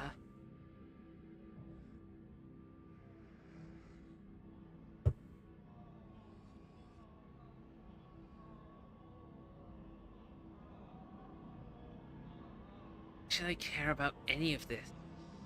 Because it affects you, whether you like it or not. Do you want to be somebody else's puppet, Peter? I guide you to where you need to be, but it's up to you to open your eyes. The witch holds some of the final pieces. Find her, pry them from her hands, and everything should start falling into place. The witch. There's a stutter of recognition in your mind as who that might be, and then it's gone. This the thought was too slippery for you to hold on to. Someone isn't letting you think about it too hard. Unless you're already starting to forget about her. Memory's a loyal thing, isn't it? Physical, easily manipulated. But something being missing from your head doesn't mean missing from your world. Hyperlink blocked. The memory I can't quite hold on to. A thought that almost hurts to think. Finally free. Oh, so I thought. What are these strings? It's still too dark, too dark! Chris. Oh, Chris.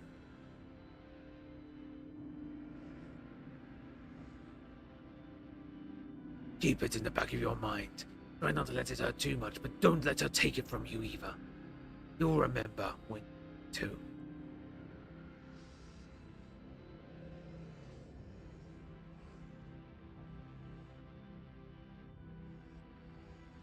God, spam to Neo in Queen's Basement is so spine-chilling. Yeah, there is, I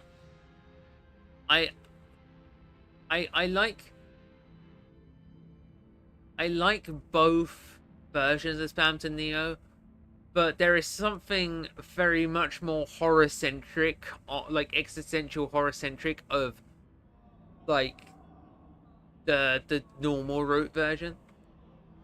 Heaven, are you watching? It's time to make a very special deal. Heaven, are you watching is, by the way, a fire line.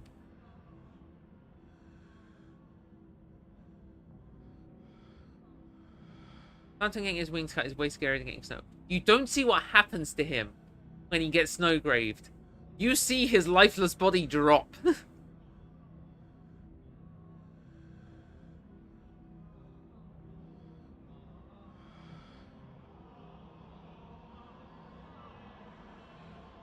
I mean, usually Peter wouldn't be too open to dialogue, but why not? We need the info. It's not like anyone else is here. Especially the whole thing about the angel's heaven in the prophecy, yeah. So, what do you think the angel looks like, given the whole, you don't see the angel if you see the angel prophecy bit? We lived in that last room. Kane cocks his head almost playfully. I did. I'd been in that room for a long, long time. Though my being free now is meaningless in the grand scheme of things. The town itself, if not for a prison, I might as well still be stuck behind a door. But at least I'm free enough to warn you.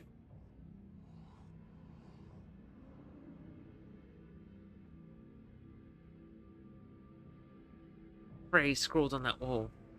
What was it? Why does it feel bad to think about it? I'm glad you noticed. It's a weapon. Hold on to it.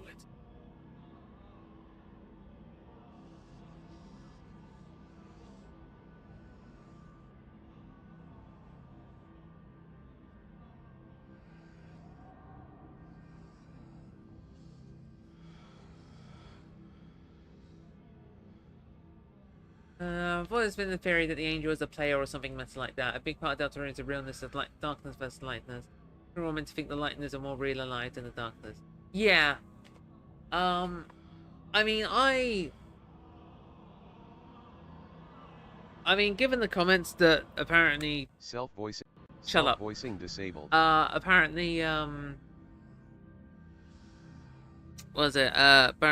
Deltarune's a rip-off of Mother 3, which is really funny. But, in Earthbound, it's kind of implied that the player is some higher being.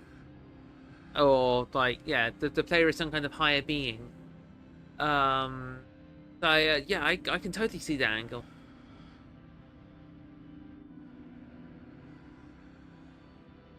Though Earthbound is extremely vague on what that means.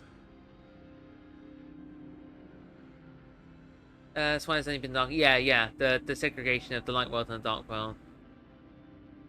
If you play Earthbound 3, you see how unoriginal I am, Toby Fox. Yeah. Mother 3 turned like 20, like 2 days ago.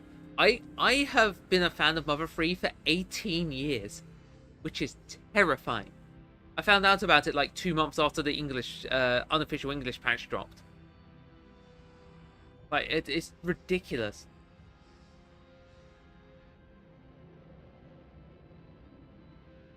I enjoyed the Starmen.net forums. It's great. Now, Mother 3 is genuinely just straight up my favorite game, I think. And I would show that on Discord, but Discord doesn't have Mother 3 in its files, so I had to put it in Stars and Time.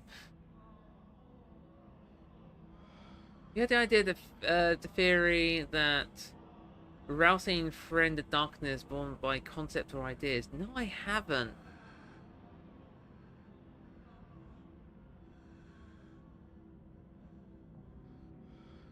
I mean, I'm currently on the theory that Rousey is the,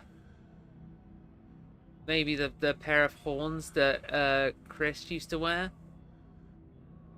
But Chris's attachment to them is still, like, extremely strong, which is why Rousey seems to be, like, immune to the whole, you know,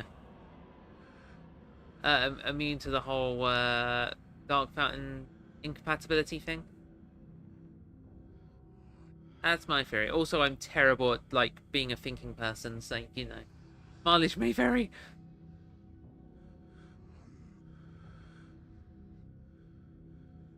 Rousey and Chris decide to be more like their family, and friend from Noel's have a creepy secrets in relation to cat pets, as she always wants a creepy mystery. Ah, that makes sense.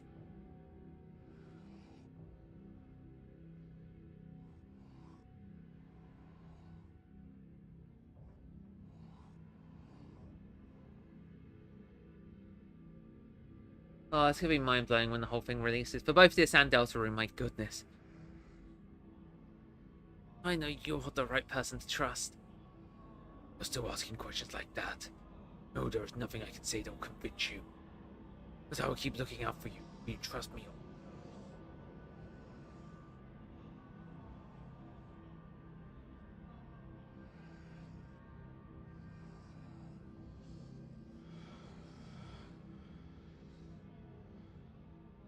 I'm kind of sad because there's no option of saying fuck you, but also just leaving. Like, that seems a bit too harsh. Press it. I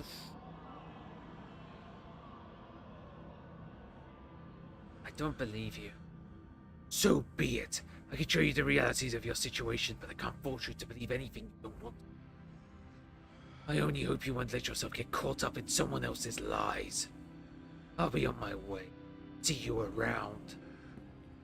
Wayne sits back, disappearing into the dark room beyond. Shining eyes lingering for a moment in the blackness before it disappears from view.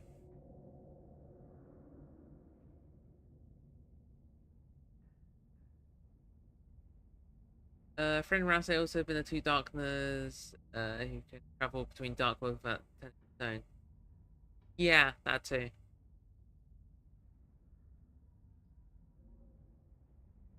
So it's funny, they introduced the concept in chapter 2, and then in chapter 3, Rules cards Rules and Lancer are just there not caring.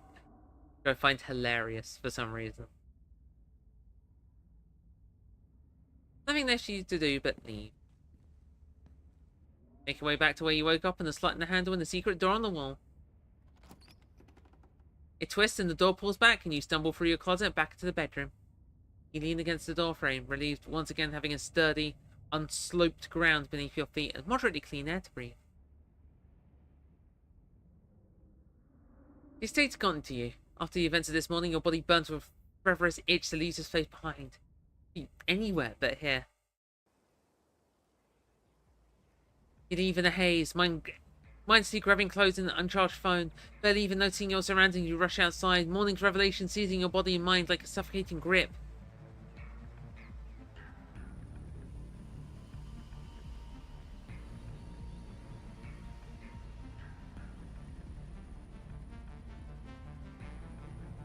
Saying hi by tenders, so they're technically part of the world, or at least lasted longer. That makes sense. Like, as soon as tenders like grip on the world kind of starts collapsing, everything just kind of turns to stone. Even like the bitch from the school, the Pippins.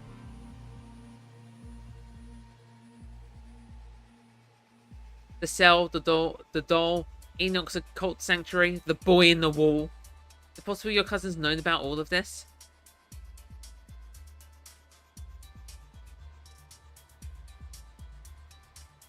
Alpha deserves a chance to explain herself. She's your cousin. You just tell her everything you saw, and surely the two of you can have a healthy and productive conversation and get to the bottom of things, right? Maybe going to hear her side of things directly is the best course of action.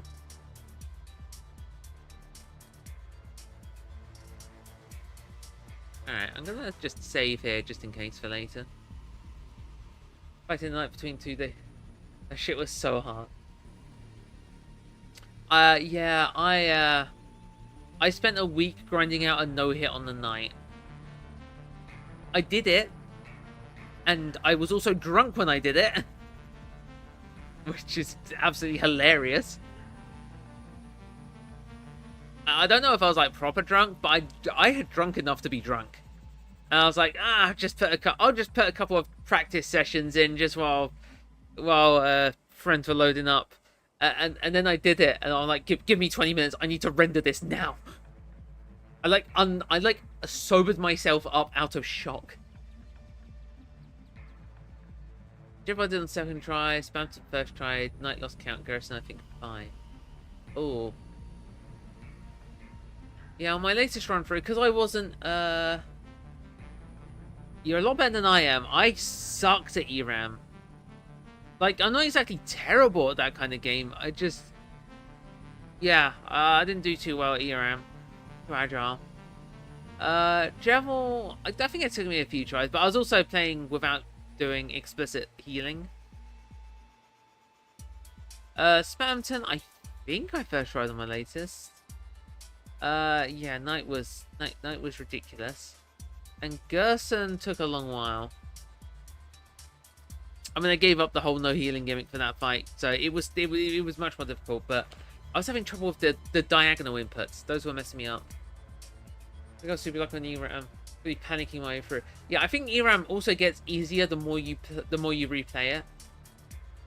Because I think like the first time you do it, the little friend blobs don't drop items or drop health pickups, and they start dropping them more and more the more you play it.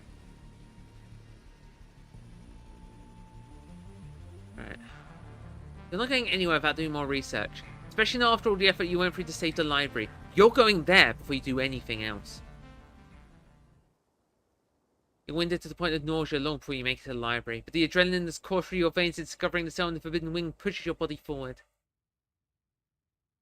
The library is somewhat less silent than usual. Ooh. The sounds coming from the open doorway in the mayor's office upstairs, shuffling of paper accompanied by low muttering. Oh no, Oscar lost it.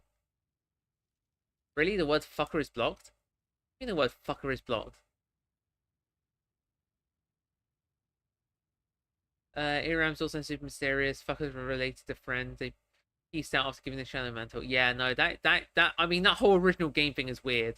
I mean, if Ram's weird, you gotta have suspicions about Ram as well. Haven't seen this before. Interesting. Okay, new content. Nice to know. You recognize Oscar by a slightly manic laugh that cuts through murmuring, uncharacteristic as it is for a librarian.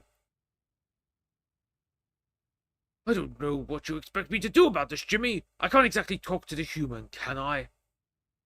And here I thought you were interested in helping the dogs of this town. Or is it only applied to a select few you deem worthy of help? Much bigger problems around here than whether or not there's a man in your office. Don't you have a house to get back to anyway? What do you need that room for? The office is where I do my important mayoral duties, and it's where the mayoral bed is stored, which happens to be my favourite. So I was upset to find it had been carelessly tossed aside by a madman who's torn a hole in the wall. He's lost it again. He's lost it again? I didn't tell him about the seals. I thought he would be a bit less manic. That's my wall. He has no right to do that. Jimmy, go home. You're human, all right? It's dangerous to be wandering around on your own out there. But I can't be your personal bodyguard. You've already got one of those. That man has every right to do what he wants with that office. That place is for humans, remember? So do what you're supposed to do and go home where you'll be safe. Scraps turns and leaves, his claws clicking across the pavement. No wonder they elected me. It's like he doesn't even care what makes a mayor a mayor. Then Jimmy wanders off, undoubtedly sitting on an inferior bed elsewhere in the library. Oh, I got all over the place. The whole library sing like a dog. We should make a cat the mayor. Do a way better job, less stinky. Let's go. You climb the stairs, find Oscar amidst a scattered pile of old paper and ancient leather-bound ledgers. Why have we got Shining Oscar again?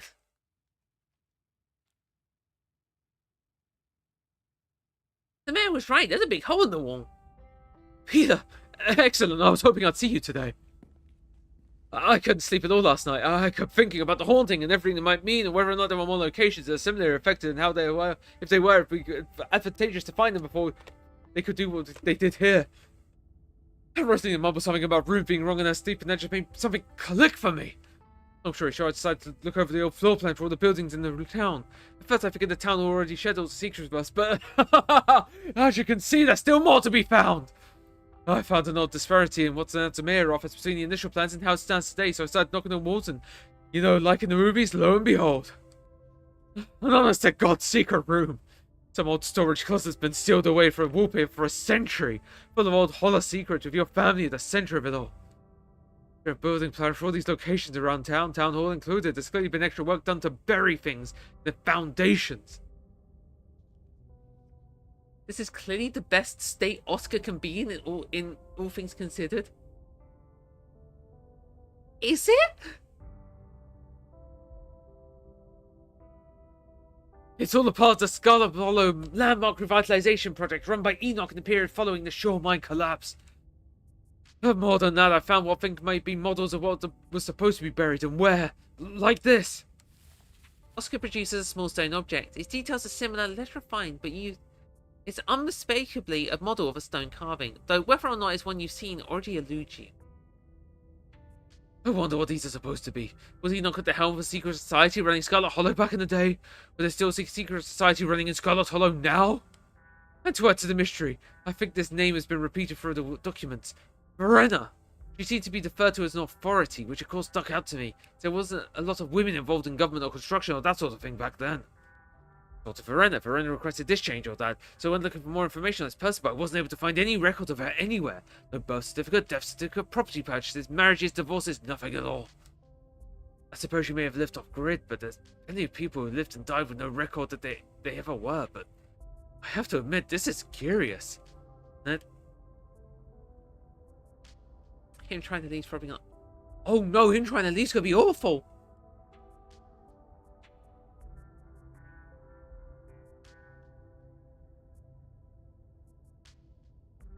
There is so much to talk about.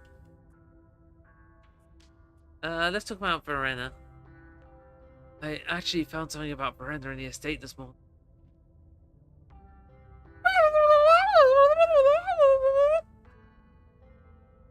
Old vials. Fascinating. There's no use denying the existence of magic. This was clearly some type of one-way communication system. There's one designed to be very hard to find. There's two names. Verena and Maeve. It would seem like this Maeve is older than Enoch, and she was who he turned to after the disaster. I assume the collapse of Shore Mine. Then she disappears with Verena taking her place, and it seemed like Enoch and Verena had a falling out, with her apparently trying to undermine him, but for what reason, I wonder. Miss Maeve. Could Verena have been a pseudonym? Maybe Maeve is the one in the town records. I was looking for the wrong name. Didn't happen to find anything else, did you? Or any bit of information helps right now.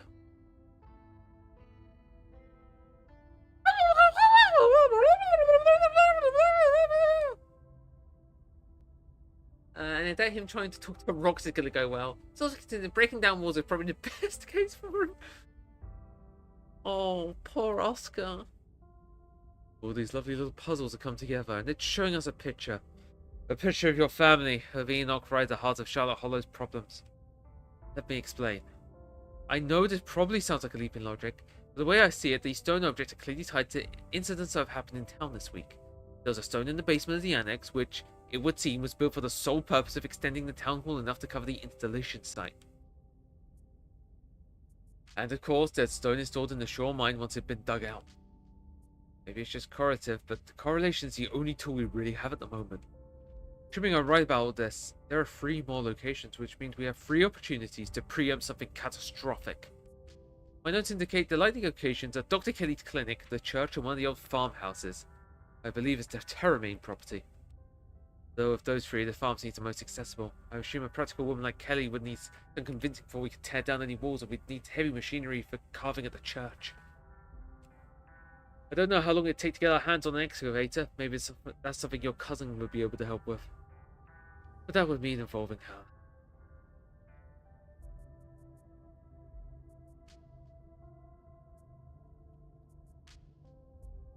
I've already been to the clinic.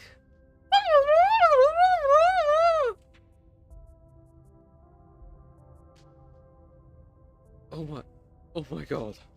If I hadn't waited.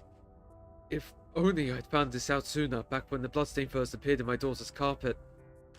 Imagine what could have been avoided. But I can't change the past. All I can do is work harder to try and make up for lost time. What a shame about the Kelly boy. It sounds like he was already too far gone from whatever it is these stones do. Horrible it must have been, your cousin probably made the right decision in the moment.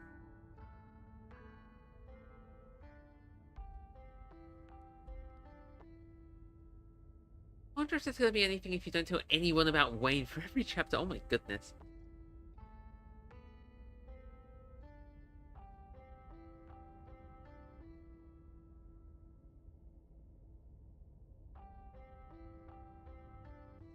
Oscar, did you listen to me about the estate? Feels like you're barely it feels like you're barely taking what I told you about seriously. There's a lot more going on than just ancient history here. Taking all of this extremely seriously, I'd hope the hole I made in the wall shows just how dedicated I am to fixing all this. Of course, I'll be looking into everything you've shared with me, but those are secondary areas of research. Things that require an in-person investigation. If you're afraid of your cousin, just avoid her. The game started for anyone else. Wait, I'm checking the YouTube feed. Yeah, the game froze for a second. Whoops. You can come back to the library after you find the next carving if that helps. You don't need to stay in the estate.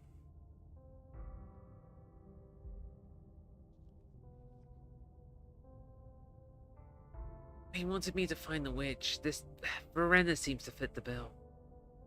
Fortunately, if there's nothing in the records, there isn't a meaningful avenue to explore with her. No threats to follow. She probably died a long time ago. If she were alive, she'd be well over 100 years old. Suppose a witch could live a long time, who's to say? But I'm not sure I'm ready to entertain that sort of thinking. I've got my feet planted too firmly in reality. Oh, I'm so sorry.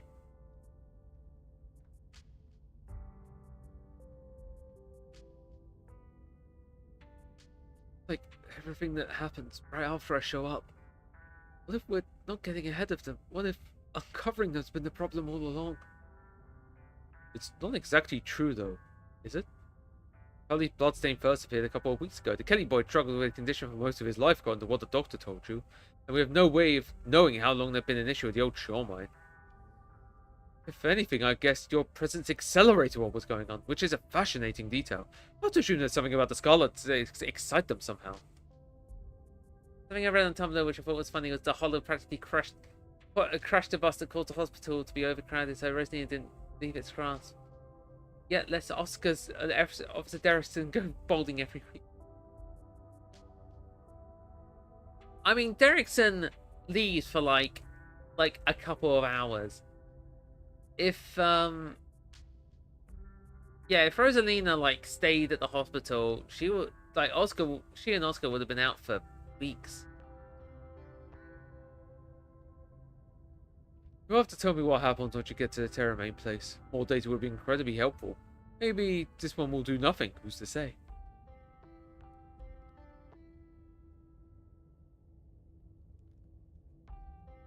Okay, we have a plan, let's go. Mr. Gutierrez?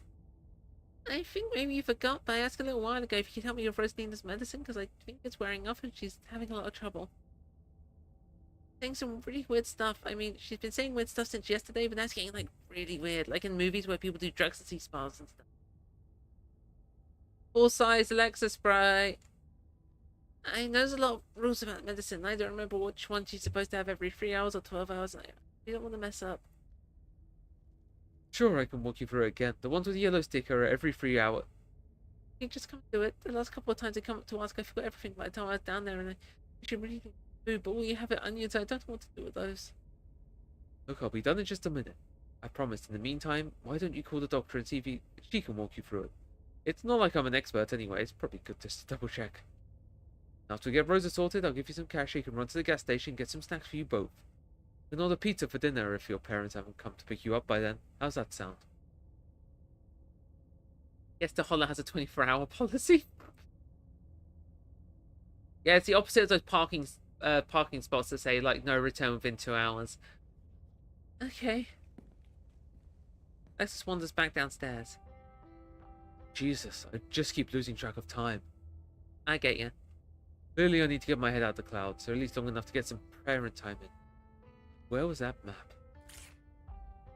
He rifles through the papers searching. He finds what he's looking for and hands it to you. It's a map of Scarlet Hollow.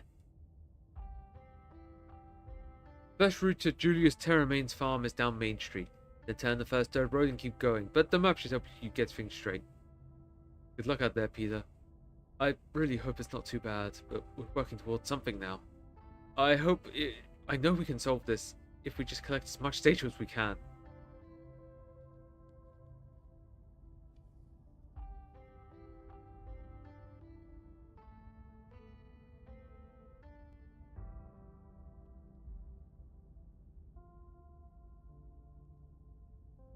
Take care of your daughter, Oscar. I'll handle the farms. Of course, I will. God knows I could use a break anyway. Good luck out there, Peter. It's been a hard week, but I know we'll make it through now that we have a clearer not less understanding, clearer understanding of things. I'll be there when you get back. Ideally, we'll have planned to access the church.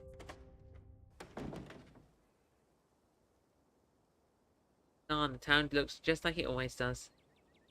You leave Oscar to his research and make your way back to Main Street, map in hand. But where could you possibly turn to next?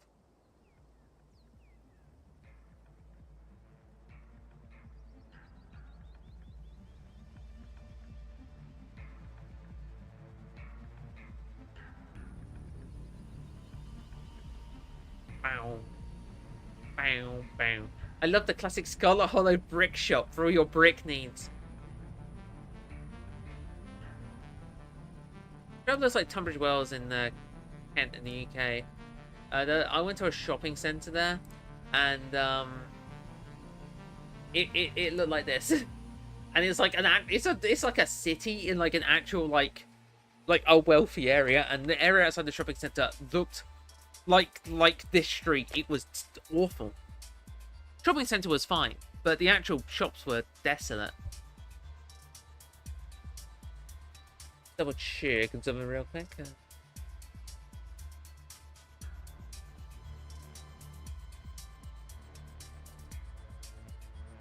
Actually, to be fair, I should probably have a drink.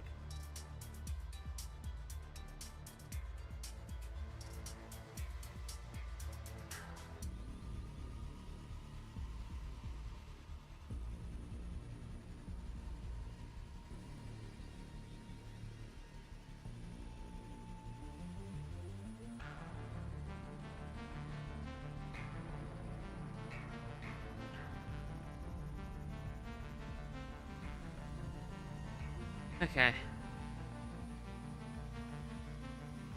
Alright. I'm gonna BRB real quick. I'll grab myself a fresh drink. Get myself... what should I get? I'll grab myself a nice peach lemonade.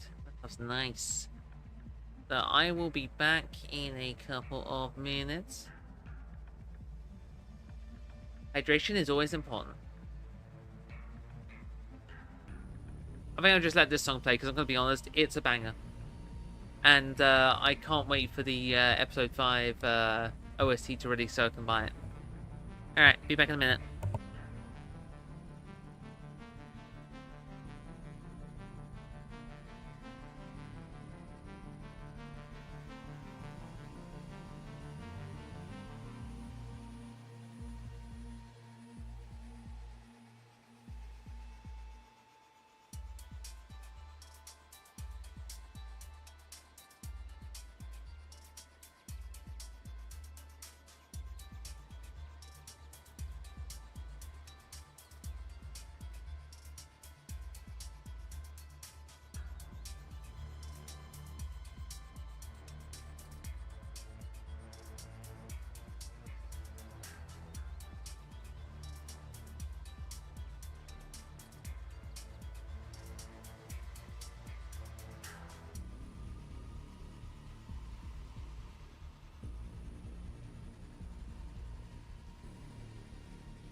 Alright, go back to it. Now, initially I'd go... Where's my... There we go, it's working. Oh, whoops. Wait for 1 second. Get a gosh darn bot trying to, break in. Don't worry, I blocked it. I plan on seeing Tabby this run, but let's go see someone we can trust first. You manage to throw yourself at someone if the arms of someone you can actually trust. Maybe they can help you. Maybe you don't have to deal with this alone. Can you trust anyone?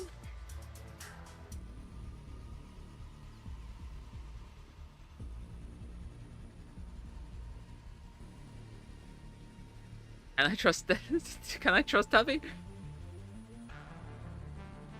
I mean, I'm planning on encountering Tabby, but I feel like I should, you know... Wait, what?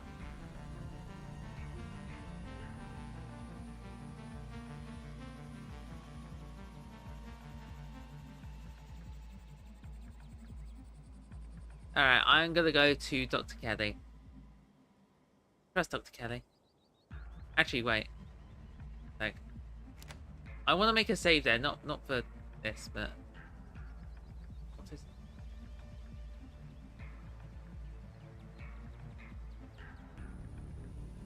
There you go, and then...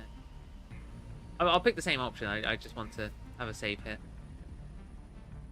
Funny it's added more trust options, but it's like super random curveball like Duke or the Dog Militia. You know what? The Dog Militia would actually be a baller option.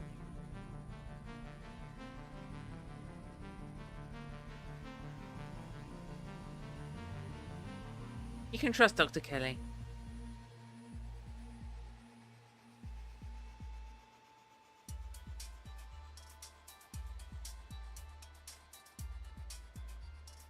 Scarlet Hollow Dog Commander route.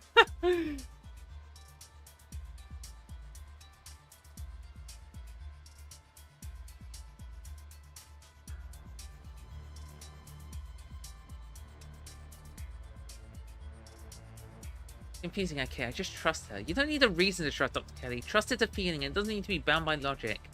And the fact is that you trust her. No. That's too funny because like talking to Slay the Princess narrator. Yeah. You're over at the old clinic, hoping you'll find you'll find safety under the watchful eye of Dr. Kelly. Pound on the door for a few seconds. Healer, stop, I heard you. Got some nerve coming back here, pounding on my door like that, as if I owe you any more of my... She looks you up and down, clearly noticing the tremble in your limbs, panic splashed across your face. Something else happened. What? What is it? Wait, don't tell me out here. Get aside. Doctor ushers you in.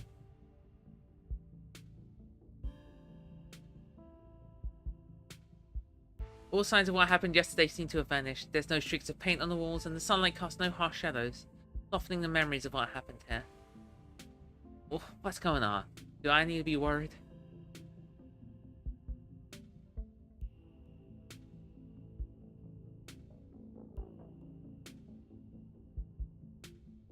In a post-cousin bonding doctor. Just tell her everything. No point in really holding back at this point. Explain what you've uncovered at the estate.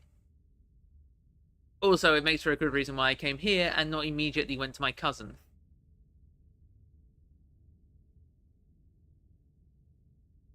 Or Stella. Self-voicing disabled. Shut up. Your family secrets, the possibilities of other stones, the cell. I got the achievement. Walking clinic. Turn to your doctor in the hour of need. Steam post cousin bonding doctor. Yay. Also, the achievements aren't showing. Wait, is Steam showing up again? Nope, Steam is not showing up in OBS again. I don't know why. It worked last stream. Maiden, I think you've cursed my Steam UI. When you finish, Dr. Kelly's silent for a few long seconds, taking in everything you've said. Come here. She wraps you in her arms, pressing you to her chest. There's a surprising strength to her embrace. Today she tried to wash up what happened last night, but beneath the floral cleanliness of her shampoo, you can make out the smell of the campfire and cooking meat. Then she's pulling away, holding you firmly by the shoulders, looking you in the eye.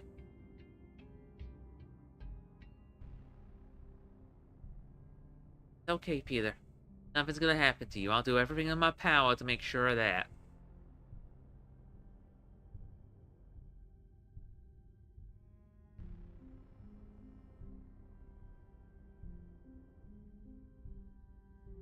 Whoa, curse be upon ye.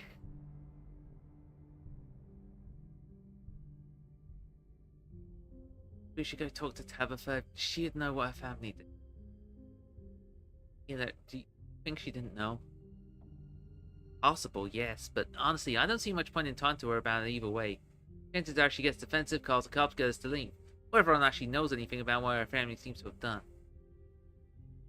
Because, I know she saved both our lives last night, but we need to focus on the most effective use of our time. Family can wait. Looks aside, thinking. Bad enough that you're in the middle of this, but it seems to me like you don't have much of a choice in that, so we'll stick together and hope for the best.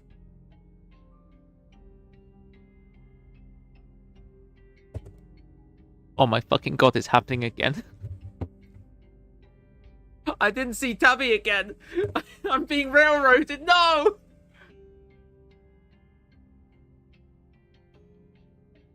Though I would describe this as probably being one of the best options.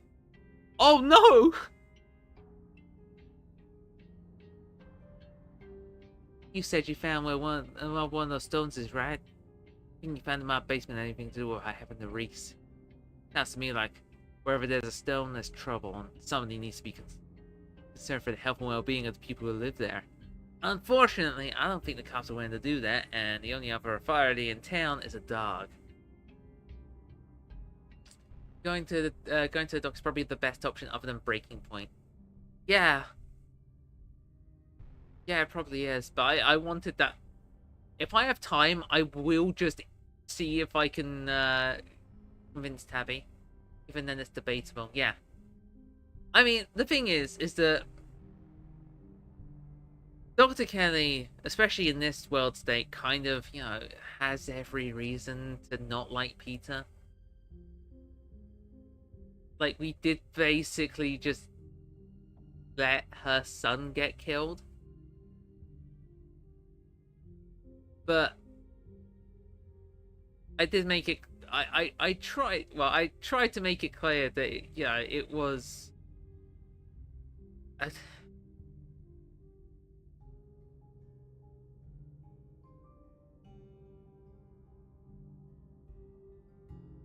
It wasn't like a screw you kind of thing. Ah, shit. That's kind of one competent person who's usually on cousin's side. So we'll have to be the one to go out there, and I'll take a look. And take a look, I'll bring the cranks with me.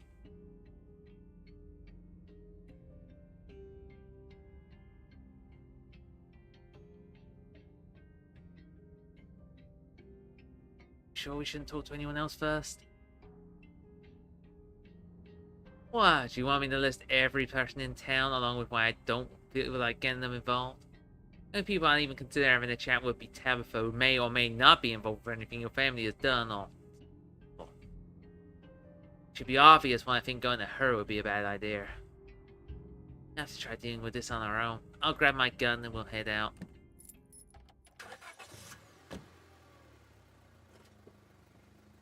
I tried. I really tried.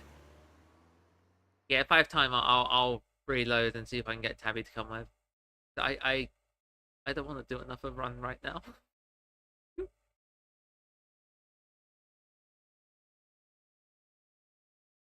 It's about what I got in the tank for Scarlet Hollow right now.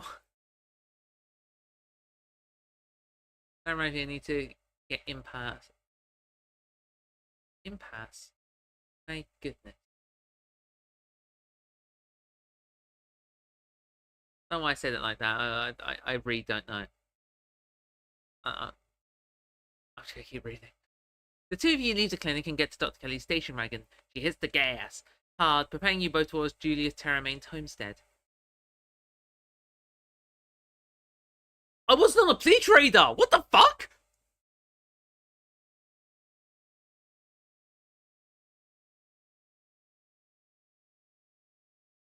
I thought I would have been on the police radar a bit. I thought it was low level. Oh my god, I had free reign. What the hell? Having a free basic outcomes of basic confrontation else with no one else. I think, yeah. Okay. So consider I got the achievement for getting to the farms without being on the police radar, which I thought you could only do if you had street smarts and stopped the mine collapse. But apparently not. You don't get on the police radar for the mine collapse. That is good knowledge, and I will complain to wherever I read that.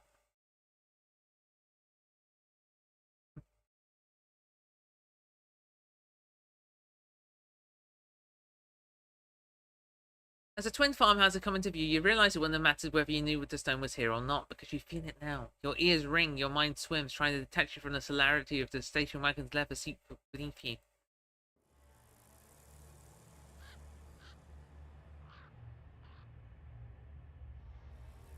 Mine collapse, you don't get on the police radar, only if you say we saw teens go in the mines, went after them. Oh, okay, I did say that because I'm going to be honest, that was the truth.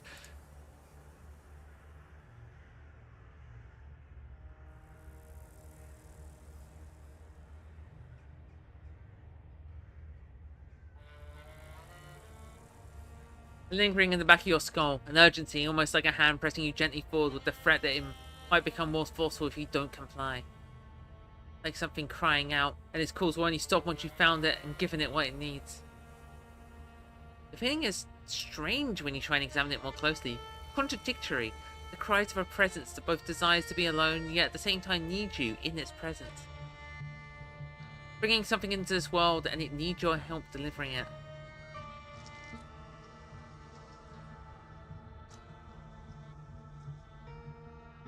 I bet you Irma's gonna die in the final chapter. There's gonna be a achievement for getting the entire Calloway family killed. Oh my god, don't. As you step into fresh air, you find yourself having to dig in your heels to stop from taking another step. Your teeth grinding restlessly, trying to ignore the invisible eager thread tugging at your chest.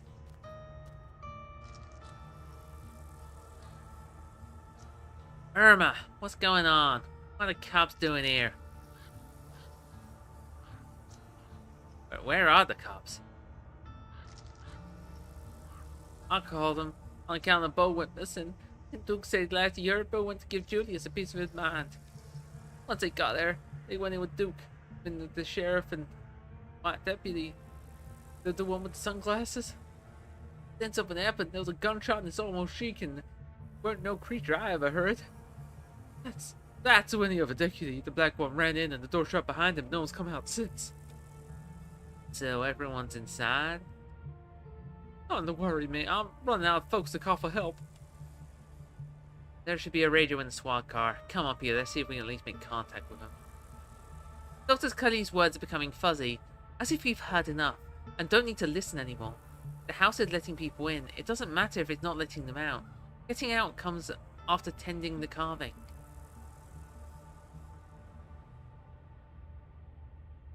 I was planning to do keen-eyed street smart with the goal of getting the least amount of humans killed. Well, I hope that goes well. Hello, Peter. What's the matter with you? Did you hear me?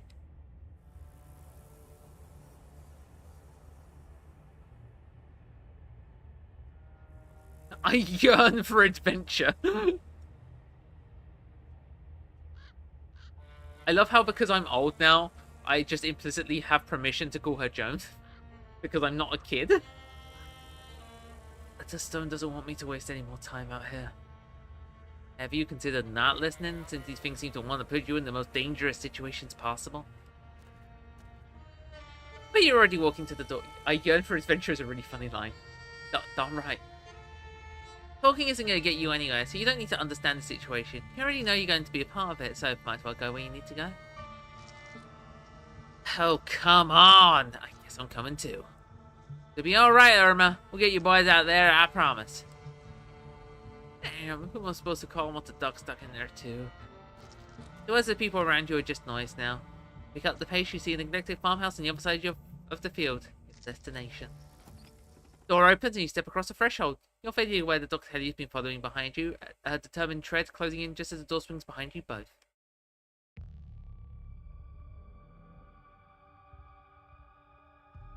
Well, There goes my monetization. Oh, well, say whether you're literally the entire town ends up at the farms. Sheriff Higsby dangles in the middle of the room, an axe attached to some strange mechanism from the ceiling embedded in his face, holding up his corpse in an imitation of life. Jesus. Don't move, Doc. Place a damn death trap. Past the body, you can see a giant pumpkin through the door of the garage cracked open, its guts strewn across the floor, seeds dotted across the hardwood like a trail of breadcrumbs leading to the basement stairs. What the hell is going on here? Damn it, Dirksen. We don't need all these bodies to look out for. Franklin already nearly got himself shot. Dude, come on. You could refrain from any further interference in police activities. Without my interference, you might have had 2 dead officers to deal with. Now, if you excuse me. Franklin. How's Bo? You got eyes on him? The officer calls up from behind the wall to Bruce blocking the basement door. Yeah, he's breathing. We're trying to help. Not the diner, kid. I should have known you and Julius have been conspiring, ain't you? What you done to my boy? Everybody, shut up! Damn it! There's no signal in here. I'm gonna step outside. No one had better die when I'm gone. The doctor pulls at the door, but a weave of fibrous tendrils hold it shut. It would seem like the same forces that let you all in refuse to let anyone else leave. Why the hell did Julius even be with Travis' house? Is he that paranoid? I think that's the implication. The man is paranoid. To be fair, the only person he seems to talk to is Avery. So he kind of hermit, much unhinged.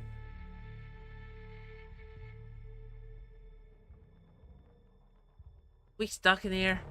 Well, what the hell are we supposed to do now? But you already know what to do. Approach the basement. You're vaguely aware that Officer Derrickson's trying to stop you, but he's too nervous to take a step. So you reach the basement door and start to claw at the weird fleshy vines blocking your way. They're strong, but they relent under your touch, welcoming you down below. Who the hell? I love how I can still hear my freaking body just fall down. So, you tried to underestimate me, witch. I should have known you'd try and find a way around the rules. So you've trapped the town. That isn't what any of us wanted. You should nullify the deal before this gets any worse. He's just unhappy. I didn't think something like this would be so opinionated. I have a plan to placate it. If it wants a less broken body, it can have one. Then we'll see if it still feels cheated enough to hold a grudge. Not too late, Enoch. You can let Eddie have the baby and your family can go back to normal. Happy and unburdened. I'll clean everything up. You'll be like nothing ever happened. I'll even leave town. Manipulative hag! This is what you wanted all along, wasn't it? This whole ordeal was just an opportunity for you to have access to it. Well, I'd know better than to hand an ounce of power to you, Verena. Hey. You're not dead, are you?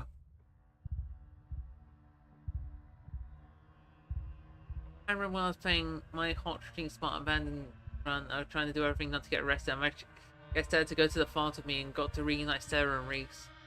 Pretty cool was that, even though Tabby... Wow! Okay, wow. I'm not going to mention the word witch. Okay. Family, Enoch, Stone, witch. Witch, Sybil? She sent you. She tricked you into taking her side in all this. Should have known I probably wasn't the only life got to decide to fuck with. Making Stella C. Higsby was pretty screwed up. Oh. That ends now. I'm in charge here. Yeah, well, I'm...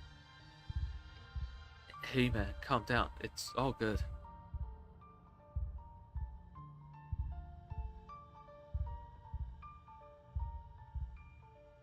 Your vision finally focuses, and your mind once again your own. The man, Julius, holds a gun in silent threat as the person you met in the general store on Wednesday watches from the corner. I love how on the first run I'm like, Avery, what the hell are you doing here? And this run I'm like, Hey, it's that person! Yeah!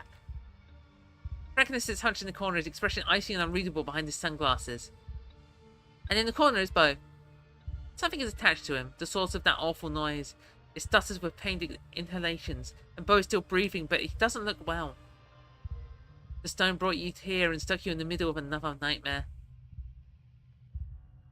Peter, we can't get to you. The door's sealed shut. Even as she yells to you, her voice is faint, barely audible behind the now thickened roots and vines that block your escape. How's Bo? How's my boy? Let's bring Peter up to speed, Julius. He looks a little shell-shocked. Okay, but Alright.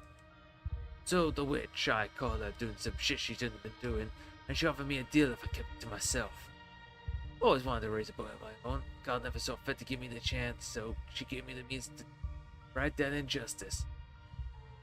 Only it obviously didn't go the way it was supposed to. Excuse me. Calloway's interfered, just like always, made it so I had to hatch him earlier than was ready, and he came out hungry. Too hungry for me to handle. He kept trying to get at me. Thought I had to hold up down here. Stuck since fucking Wednesday night.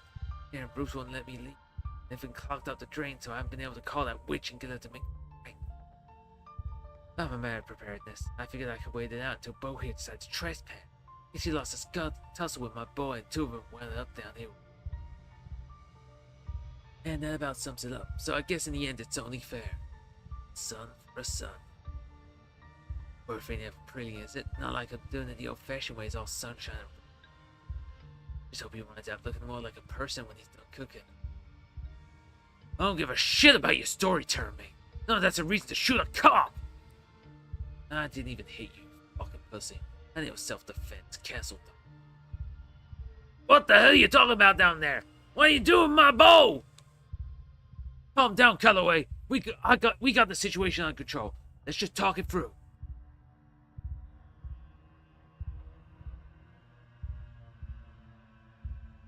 Oh god, it's the person I saw in Sybil's shop.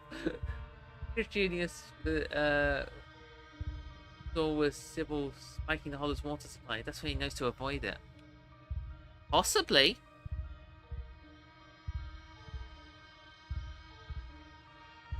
It'd be hilarious if the showers mildly mind controls you, so you had to not shower.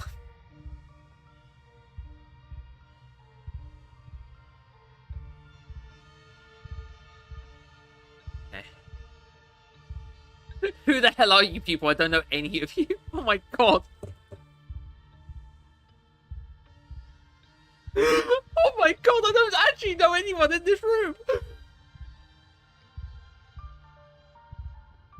This is sure the shower does affect Sybil's mind control. Oh no.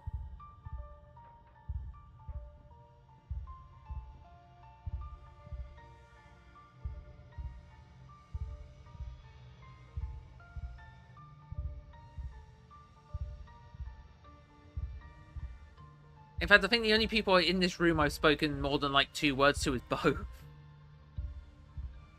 Oh, can you hear me? Are you alive? Where's my daddy? I'm here, Bo! Your mama's just outside. You'll be just fine, Bo. The officer can get you out of there and everything's gonna be fine. I think I can see it. Look. All those bumps under his skin. That thing really did go deep.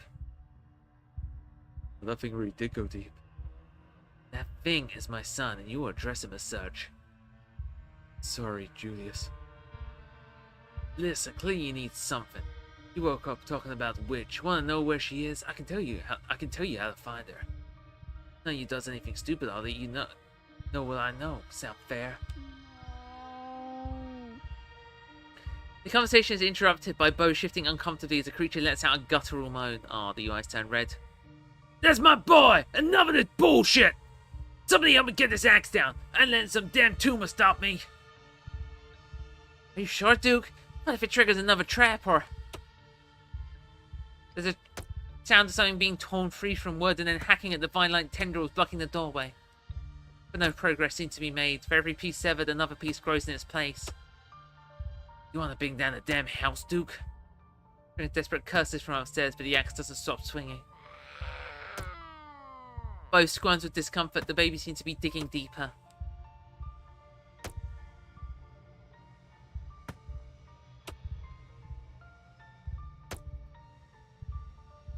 One of my favorite lines of Julius says he bought baby food and asking the baby likes cream spinach. What?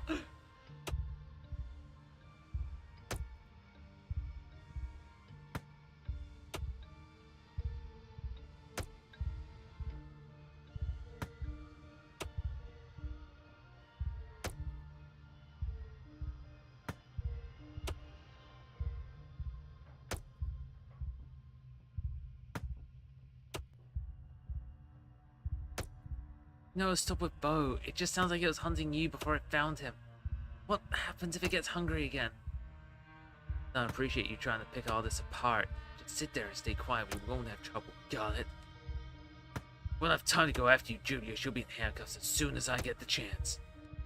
Says the man not currently holding a gun. I'm the authority now. Best you act like it.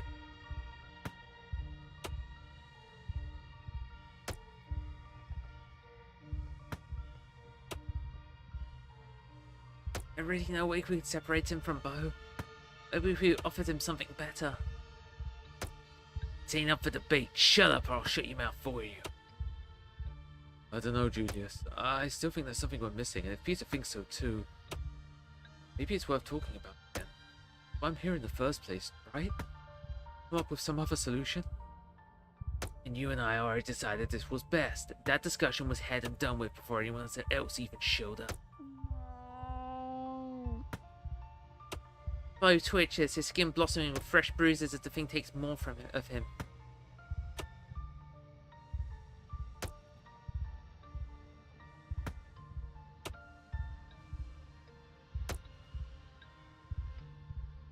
This one's tough because my first run I did the save, and then my second run I didn't even get here.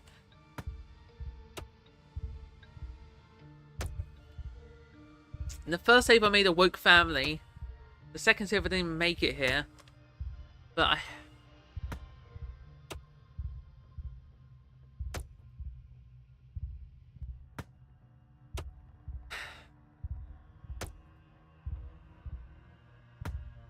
I love woke family.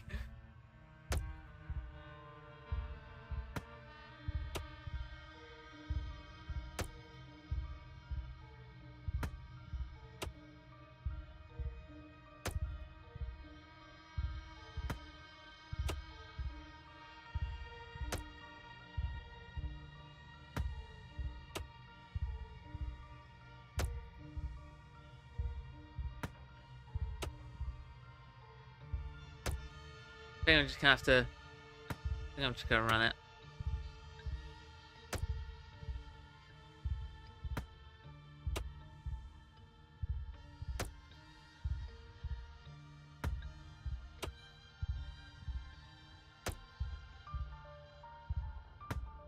Average 2023 woke family, old man, giant flesh baby, non-binary diner kid, sustenance for flesh baby, injured cop.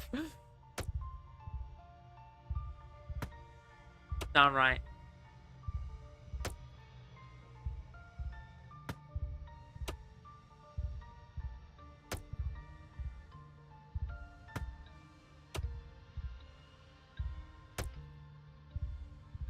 I don't feel like Peter would use this language, I think.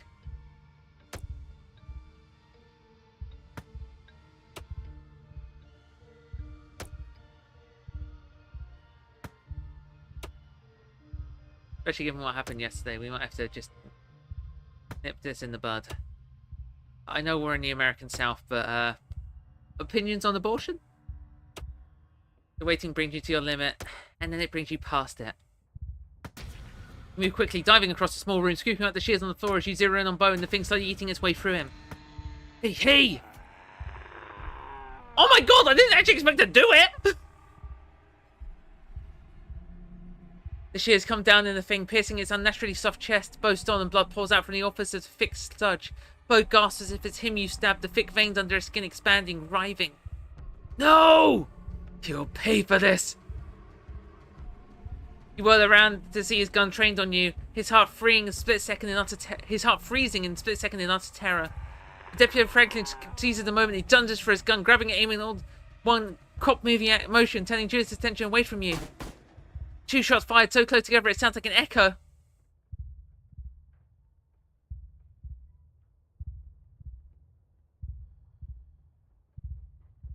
Shit. Fuck. Fantasy Against Scarlet Hollow is basically a modern day. I keep thinking it's like 2010s. Yeah. What, never performed an abortion on a woke 2023 family before? Scramble back against the wall. The aftermath of the momentary violence comes into focus. Your ears ringing, muting your surroundings. Got the achievement, survives a standoff after multiple shots are fired. And also for killing the baby. The baby isn't moving. Bo, in contrast, shows clear signs of continued life, shifting uneasily despite the vine still embedded in his skin. 2 men, Franklin gasping his last, bleeding profusely from the wound in his neck. Julius, a clean bullet wound in his temple, dead already. Can't see. Dead? He's dead. He's dead, buddy.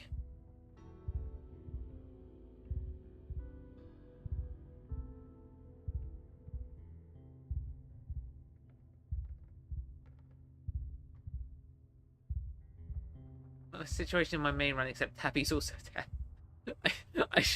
I just imagine just like one of Tabitha's sprites just like stuck onto your monitor. Nothing changes. Just an image of like smug Tabitha just there.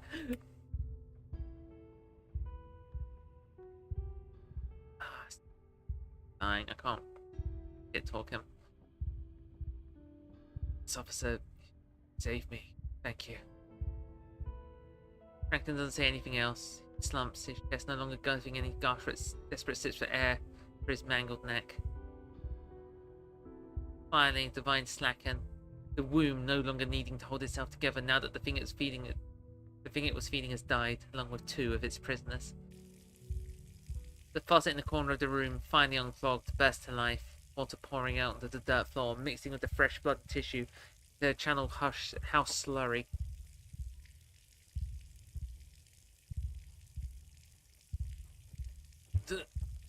Daddy?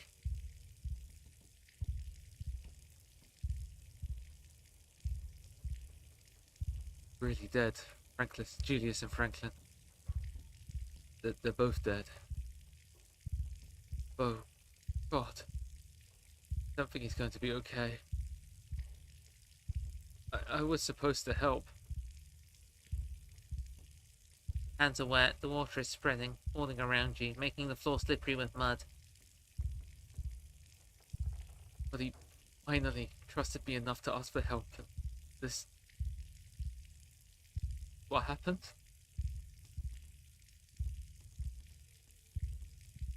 What if I can't save Bo? Why did they have to die? I was supposed to help and they both died. Even the baby, it didn't know what it was doing. It didn't know it was hurting him.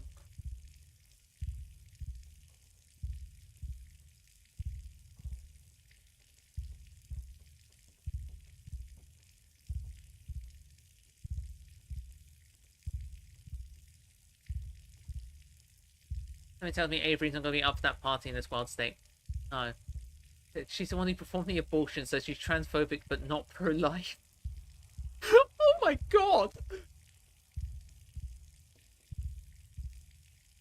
Was Avery also this traumatized? Maybe she just did it maybe she did it because she's transphobic.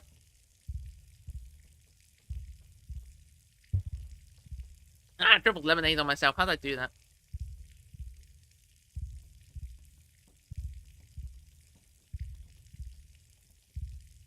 Dang it, foiled again!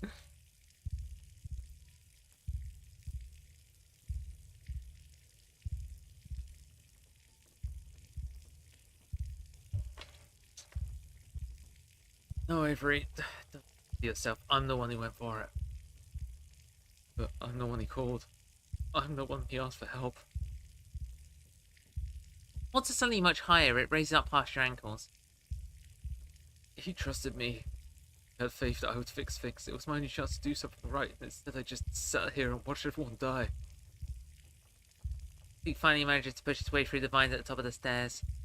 He rushes down the steps, Dr. Kelly following close behind, her eyes wide with horror at the scene in the basement. Oh, God, what happened to him? Oh, what have they done to you? Bo, can you hear me? Getting a checkup. You sure are, Bo. Stay with me. Sorry. I'm sorry. I tried. What do you mean you're sorry? What did you do to this, you freak? Did you help the rat bastard? Did you lure my boy in here?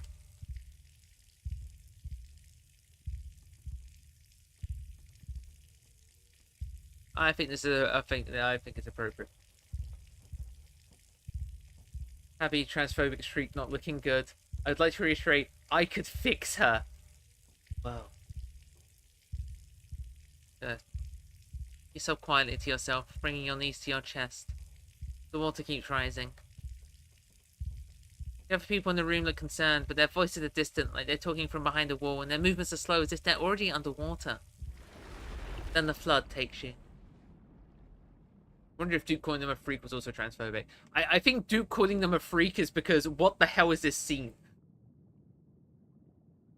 Feel like you're choking. There's water in your lungs, or there should be. Your ears are filled with the sound of rushing current.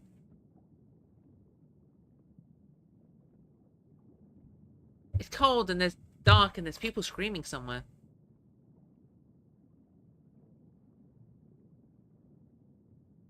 There's bodies in the water with you. They're all dead. 1,000 corpses, 1,000 homes, all torn to pieces. But the flood recedes. It hasn't happened yet.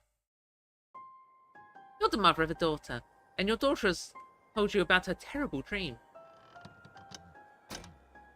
It's going to kill everyone! You're not the one who had the vision. Not yet. It's only been described to you by a daughter you have been teaching, as your mother taught you. You're the only one who can stop it, Mother, but you won't be strong enough. Her words are heavy.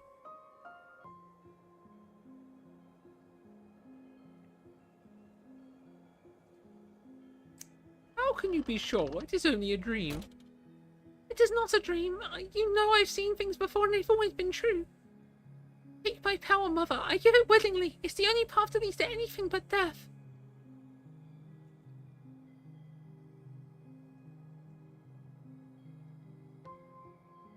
My favourite track in the whole game. Good call. I know what the flood looks like to the others. Can any cousins see it? Can they not see it? To them, I mean, Sybil can clearly do like mental stuff. So I presume that you just kind of fade away. You just kind of fade away out of sight and no one really questions it. I mean, Julius would, but there ain't much of a Julius, so, you know. They would live, but you would die. It's not death, Mother. It's a return. And what's one life against 1,000?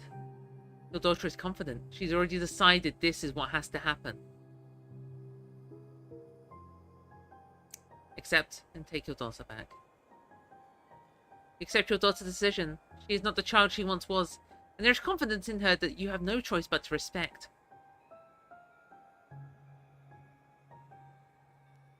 You take her back, her power becomes yours.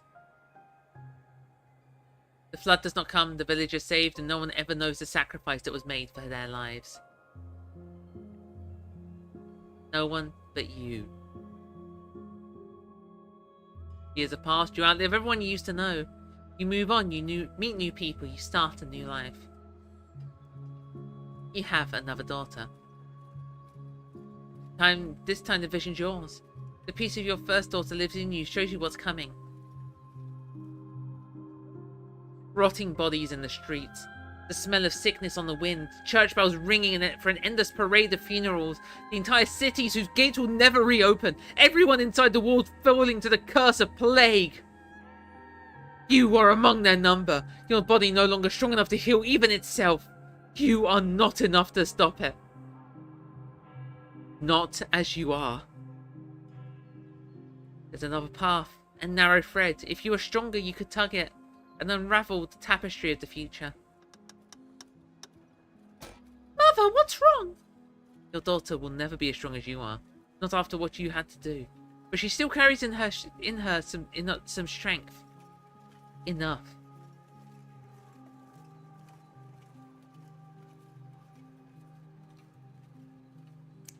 You tell her what's coming. You explain that she has to give what she has to give up.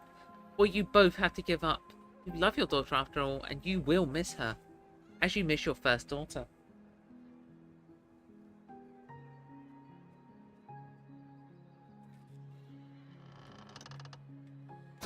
She is angry. Even as you try to explain that she will be a part of you, that she won't die, she cries and cries and tries to run away from you. Fate is attempting to cut its loose thread. The entire city rests on this decision. Stop her from leaving. You do not let your daughter run from you. No plague comes, the city never knows what they could have been ruined. But there is an unhappiness in you. She didn't understand, and what you took from her is angry, confused, restless. You have to carry that with you. The part of the burden of what you are.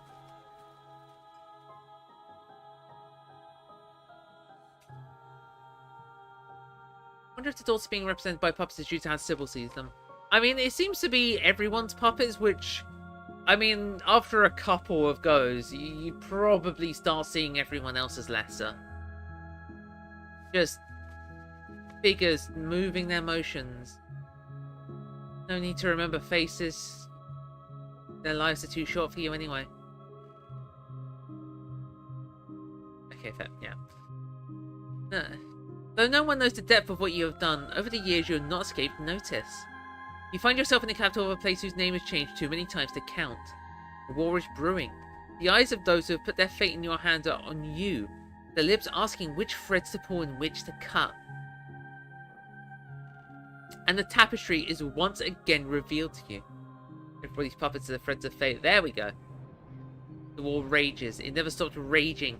Bleeding that spans generation. Children are born to die. Decades of pain that leave a raw wound on the world. Before it ends, before it begins, a few die for the sake of many. You could go powerful hand to crush that of those that need crushing. You only have more power of your own. You call your daughter to you. You embrace them differently these days. It is quite left by the reluctant daughter taught you a permanent lesson. They don't need convincing anymore. They are ready to return to you whenever you need them. Take her back and stop the war before it starts. The daughter joins her sisters easily, as she was trained to do. You are the only one who will remember her sacrifice and her name. A small rebellion is crushed before it becomes a revolution. The people in power are happy. It was a literal groomer. Yeah. Yeah.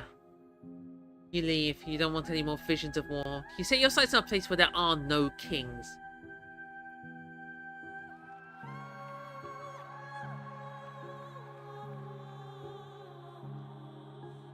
And yet, even an ocean away, power finds you. A man with aspirations. Anyone can hold power here, as you have discovered, if they are vicious enough to want it. The hunger in him senses the power in you, and for a time you humor him. You allow him to give you a life of comfort, you and your daughter. You don't see a future where he grows more powerful than you can manage. Not until the vision comes. Sybil's also, Sybil's at least older than 100 years, which is seemingly being older than America.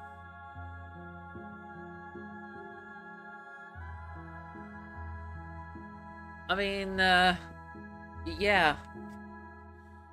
Yeah.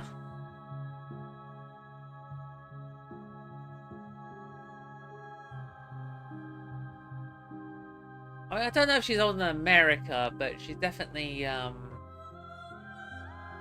mean, the image used for the war that was found generations was like World War One.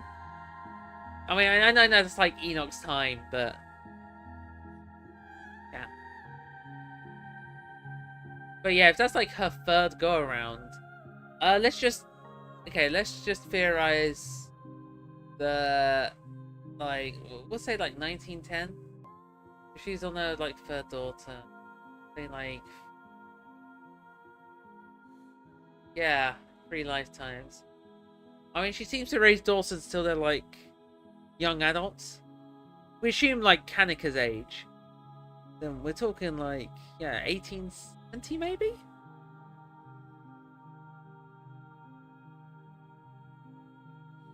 Grows younger each daughter, yeah.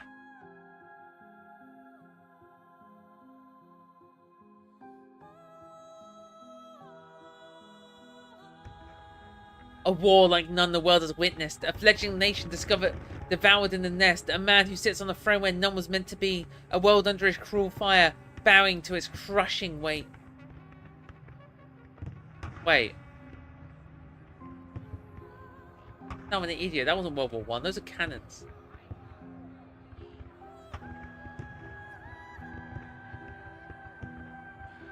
The very ocean is stained red by his influence. I assume this is the war.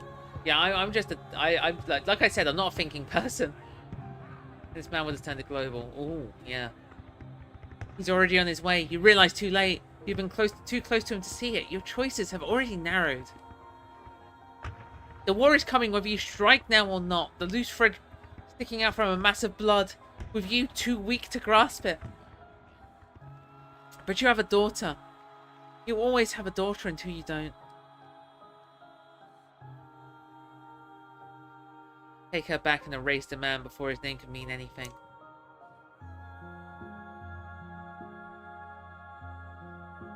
She joins her sisters, as is her destiny, and you remove him from this world. Fledgling nation, yeah. I'm just dumb.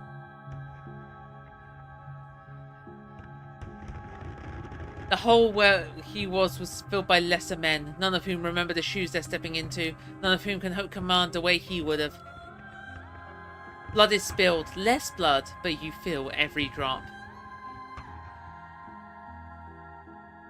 You hide yourself away from the world. You, your daughter. The vision still finds you, but here they're small. The decision's simple. You make them all the same, helping where you can. The storm halted, a conflict settled. Till one day, when you're shown a dark pit. Splintering wood, debris trapping everyone inside, bodies burning as the very rock crashes fire, children screaming as their flesh bubbles and silence as the lungs fill with smoke. You know the choice that lies in front of you. Not this time. You take your daughter's hand, you look her in the eyes. They're green like yours. You don't want to do it this time. You stare out over the hills together as a plume of smoke rises into the air, but you can't hear the screams from here. You assume you will die one day like anyone else. After that, you're long past you. Maybe you'll be lucky enough to know your grandchildren before you go. Then the man comes. With him, a vision. Sybil and Flowery are pretty similar in parallels to their character, having existed in the world before the player can do what they can do. Yeah. He has already decided. He's bringing something here, something ravenous that doesn't belong, but it's been pressing at the edges of your world, trying to find a way in. It has its way now, whether you help him or not. More of the thread you follow come into focus, and for the first time you follow it beyond your death. Disaster after disaster, crisis after crisis, thousands of years of little cut that you weren't there to mend. On and on it goes, longer than you could ever hope to follow. It's told eternal and incalculable. But there is a new thread too. If you're patient enough and strong enough, when the moment finally comes, if you do everything right, you can devour this thing that sits outside the world. It will give you so much power, you will never have to take back a daughter again. You could fix as many things as you cared to fix. Floods, plagues, wars, kings. You look into her green eyes, so much like yours.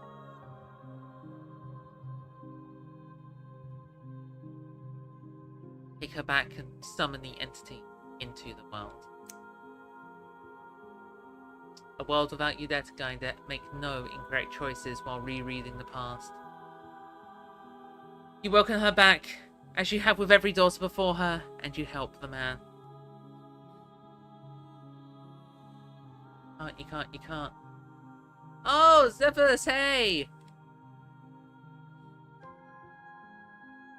A world without you there to guide it is such a fine line, yeah. Hey, Zephyrus, I hope you're doing well.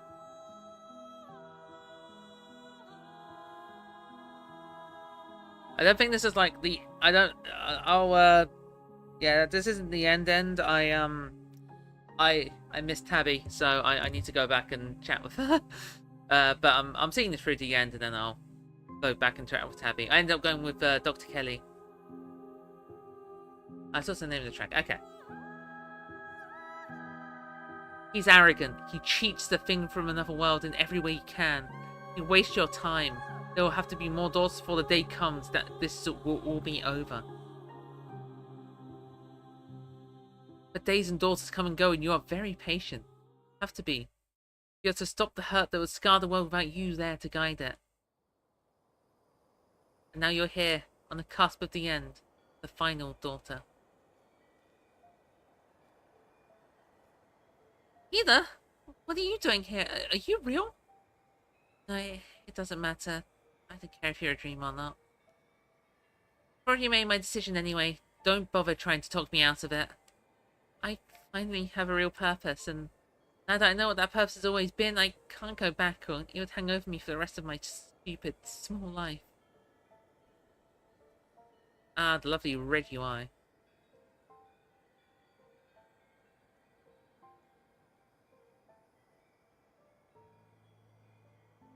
Yeah, this theme. Kanika really was the final girl. I'm just saying now, I am not letting this happen. We are not letting this happen. Peter wouldn't do that.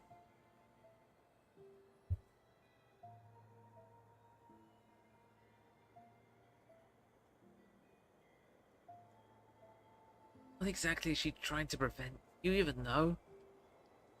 That thing that Enoch brought, whatever it is, breaking out and causing havoc. All those disasters my mom would be able to stop if she takes the power for herself. I'm so much smaller than all of that. But in this moment, I can be what stops it. I can be big enough. My life can be meaningful.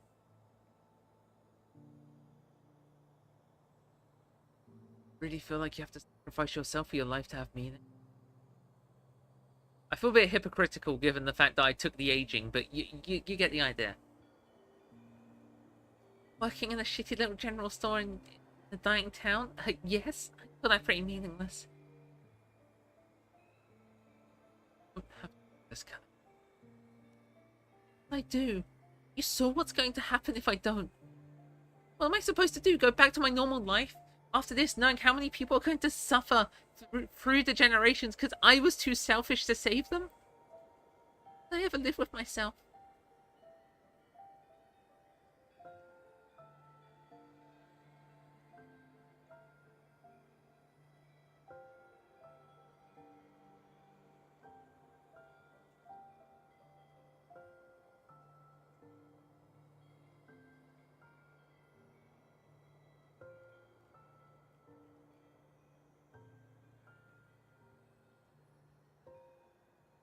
Doesn't see you as a person. Doesn't see. Can't trust.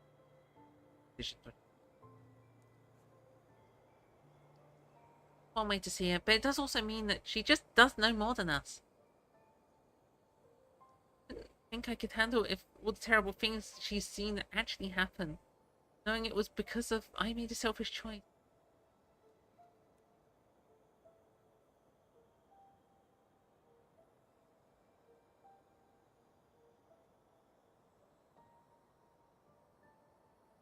To be honest, it's really freaking hard to navigate given the character I am playing is, you know, surprisingly self-sacrificial.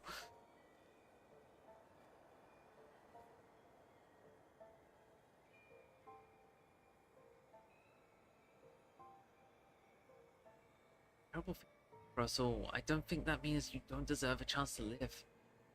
I don't get it. It's just living. If I do this and everything I've done will have meant something.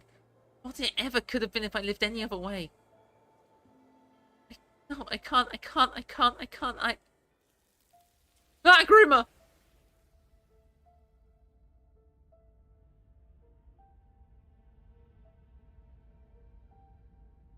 Zephyrus, just for a little bit of context, I got genuinely jump scared by Sybil last stream because I ran around town in episode 4 until I passed out because I'm old now. And yeah, I just woke up and Sybil was right there in my face. It was terrifying. Not Creamer, just a loser. Oh. Quiet there. There's no need to let Peter talk you in circles. You already know the right answer, remember? I don't know anymore. Peter, you have no idea the kind of danger you're putting yourself in by being here. You think you're doing the right thing, but all you're doing is dooming countless lives, starting with yours. Number for 2, she carries a heavy burden, but she doesn't have to. Not anymore. You two can be the family you always meant to be, free from the sins of generations past if you let me do what needs doing. Kanika can't save you on her own, but I can. I'm only able to tell you so much, but I tried to show you what I could. I hoped you would be able to trust me by now, for your sake. This is the only way your story gets a happy ending. A truth unstained by illusion. There's no witchcraft in her words, no trickery. At least none in her heart. But perhaps there remains a narrow path for you to walk. Hate her. Ah! She trying to, like, Doctor Doom me right now? Like, just because she believes that doesn't mean I have to. You want to have her both really like the, dude, one more sacrifice and everything's gonna be good, trust me.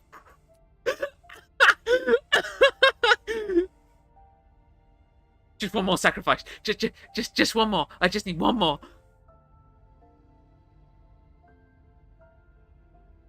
Yeah, just because she believes that, just because she's committed to that, doesn't mean I have to believe her.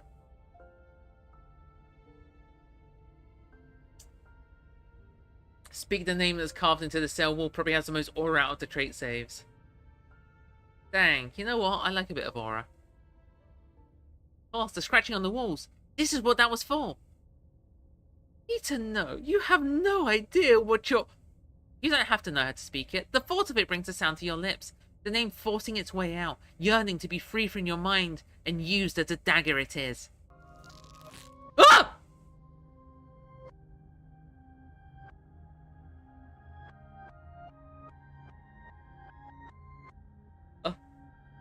I didn't like that. Also, why was Kanika in a chapter 1 outfit? Like her night clothes? Was that like the real physical, what was going on? Only a split second seeing true reality, oh god. The dagger tears into her. Phil probably took her in her sleep, yeah. Everything that is not her pours out the delicate tapestry of her existence. The parts she arranged so neatly scattering. Their voices filling the dream around you, confusion as her careful order is upended. A single dangling thread comes into focus. Peter, wait. You can't see now how this will benefit you because you don't understand the danger you're in. Your enemies have made sure you can't, not until it's too late. I'm the only one who wants to see you walk free, but I understand why you wouldn't trust me. Of course I do. I've had to weave my own little lies as part of this ridiculous game. Please know I'm not lying now. But even if you don't believe a word I've said about your own safety, I'll give you something else too. Something you'll need. It's not fair what Charlie did to you. It had to be done, of course. He couldn't stay where he was. But I can take away the burden. Give you back your youth, your health. I only need to finish what I started.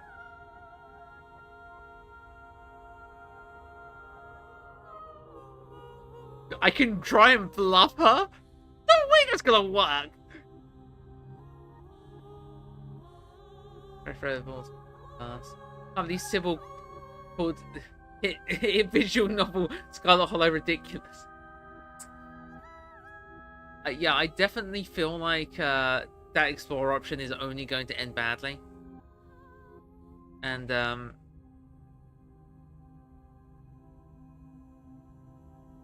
know what the lovely bit of art explaining the character said?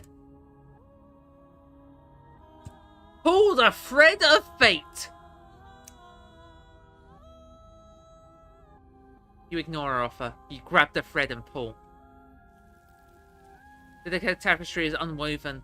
The witch's careful work torn open, if only momentarily, as her daughter's hands fully unbound enough to grab her for their mother. Their cries are a song, calling out as they drag her down into the depths of their mass. Craving her warmth, her attention, her love, as it's been so long since she held them.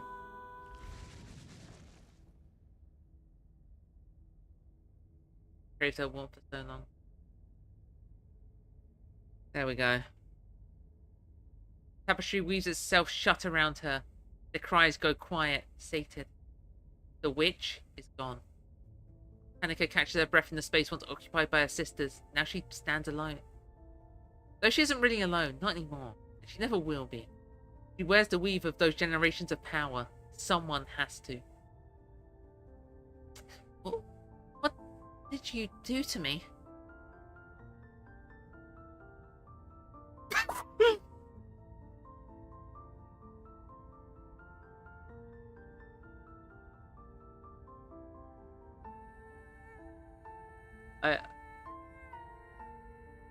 I wasn't expecting that line.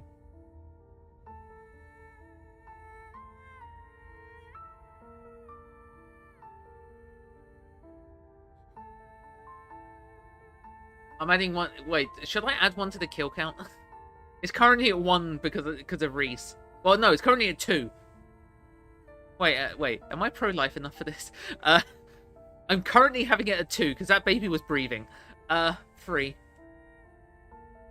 You can welcome 4. You can welcome 4 characters, 3 characters in the Dead Moms Club.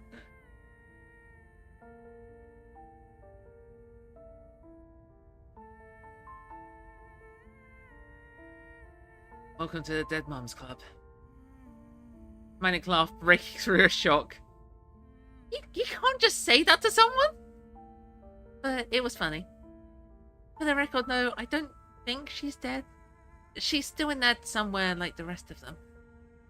God, this is insane. Magic's not supposed to be real. She let me say that so many times, all the while she knew. Am I supposed to do what she was going to do? How do I even know what that is? She never told me anything or taught me anything. How am I supposed to save this town if I don't know what's wrong with it? So much pressure. I never asked for this. I don't think I can handle this.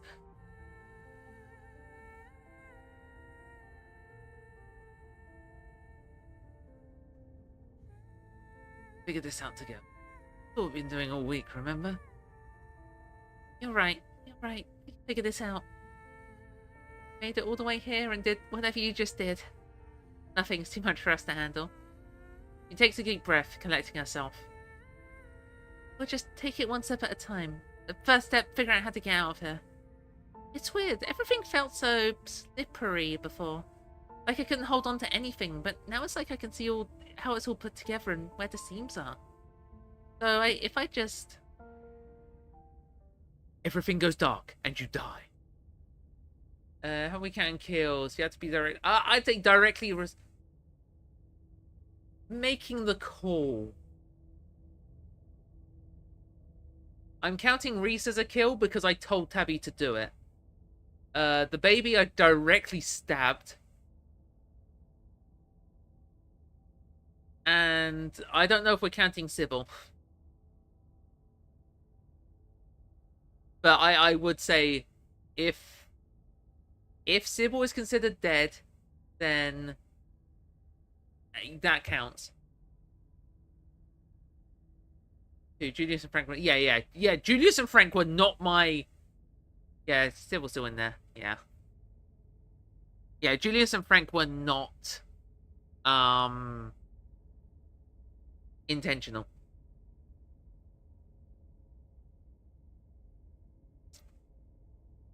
I was just trying to save Bo. You don't see whatever it is she's doing. The world around you goes dark. You're moving like a current carrying you somewhere, buoying you upwards. Your body ascending rapidly until finally you surface.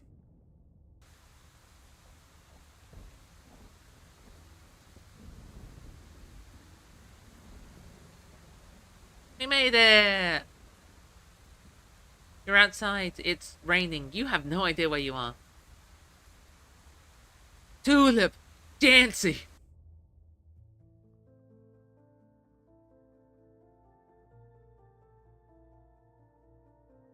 Alright, got the achievements. Tetanus Lake, done right. This is the end of episode 5. Only one major content update remains until the story reaches its conclusion with the final chapters. Save your game now.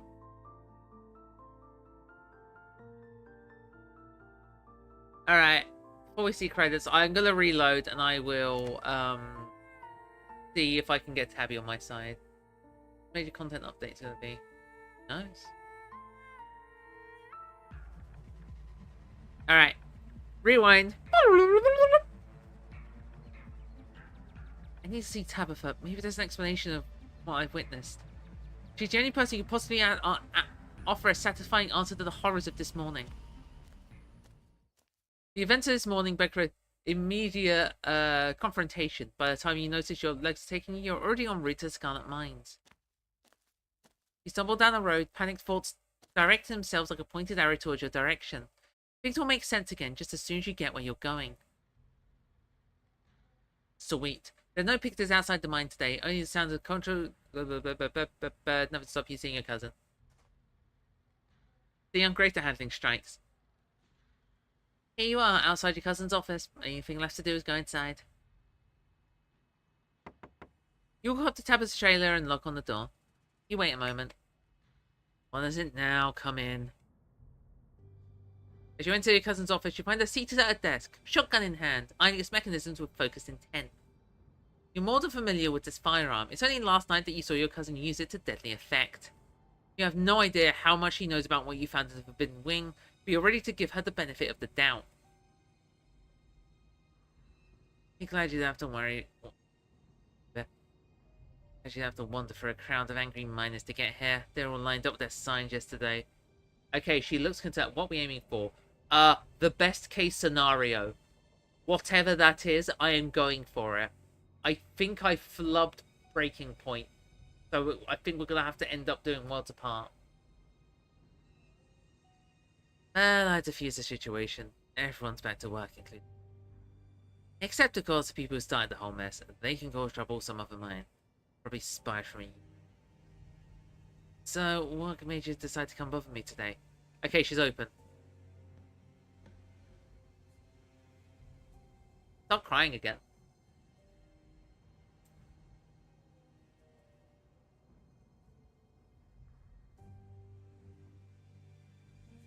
Alright. Top maxing.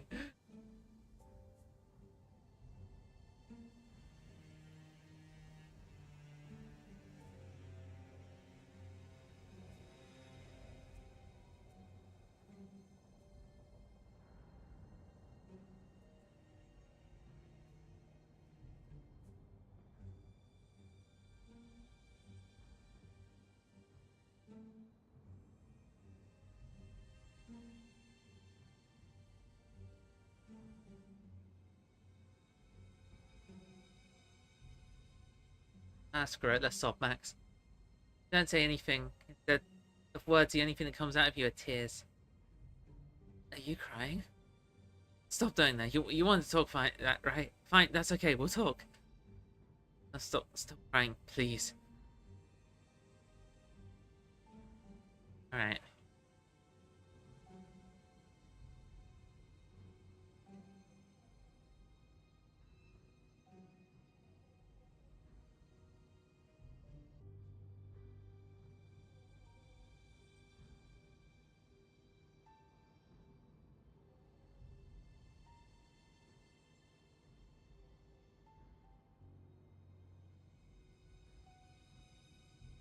Remember doing genuine in-depth research and reading into the mechanics of the Tabby confrontation. This is basically Scarlet Hollow's boss fight. Yeah, yeah, I'd describe it as a boss fight. Okay, I'm gonna try and do my best. Let's start light. You gotta do with a goat in the greenhouse. How'd you know? So what, am I not allowed to have a pet? What makes you think I'm gonna do anything with it? You have planned for the goat. It's funny getting it to clear out the damn garden. Goat's a lot cheaper than a landscaper. Okay, the fact that it took about, I don't know, 7 sprite changes for her to not look traumatized is a good sign, I think. It's on a special diet for the time being, vet orders. I don't go giving it anything weird, okay? I don't want it dying on me.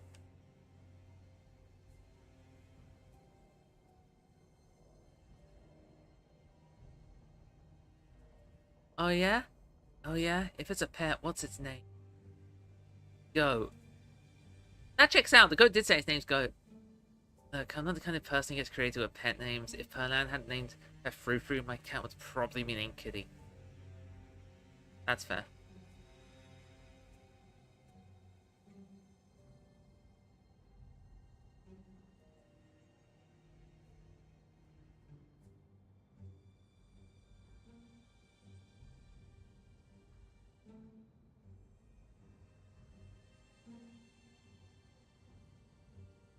I had to go boil peanuts in my mean run. Oh. Talked to Oscar this morning. He found a stash of old documents in the wall in the mayor's office that seemed to point some locations of things. Bill Taffer and a librarian, damaged town property, is now going nuts over a bunch of old documents, and you're taking his ravings at face value. More importantly, you're suggesting that there's more of these things, and I assume implying we should go looking for them. Do you want more seizures? Do you want brain damage? Next one gives you an aneurysm. You don't know, and that's ignoring the fact that there's always some insane nonsense going on around them. That's also bad.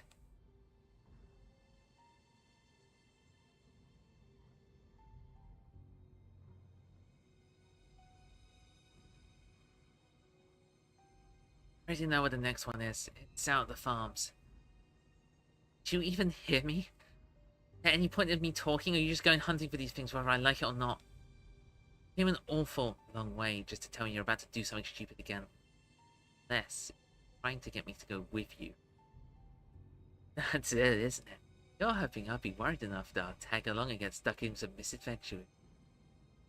God, it's like you're taking pointers from Stella.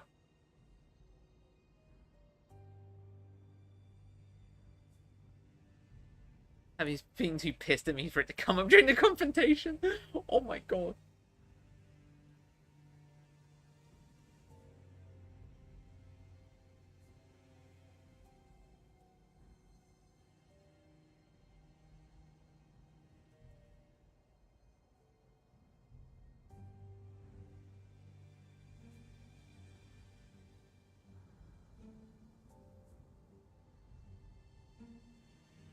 Thought her ominous smile is scary and also kinda hot.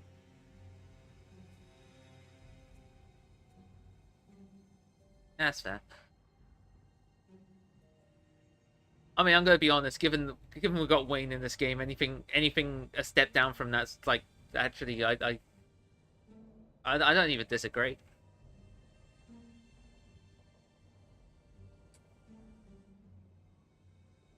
Found the family record yesterday.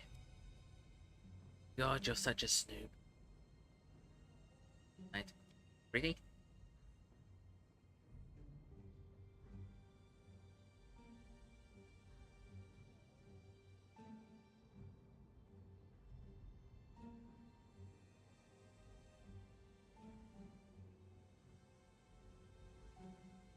Very funny interaction when she had that on the smile was saying she's a woman of culture because she's watched Lion King.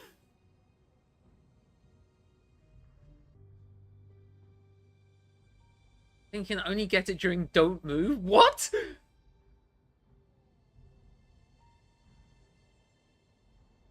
I want to talk about the boy in the wall. The boy in that movie or something?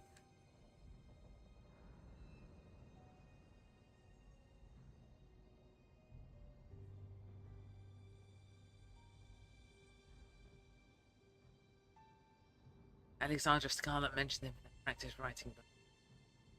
Oh, a practice writing book, of course. That must mean it was real. Then that's then that's the only. It's definitely not just a bored kid trying to write something for fun to entertain herself. That would be insane. No, it's just that there was some scorcher in the walls talking to our great heart, and somehow that's important enough to interrupt me during the middle of a work day to talk about. You're jumping at shadows, and you're not going to get me to jump with you. Wait a minute, where did you find that stuff? Do you go in the Forbidden Wing, the one that's forbidden? Do you want to fall through the floor and die and get tetanus? Jesus, I can't trust you alone for 2 seconds.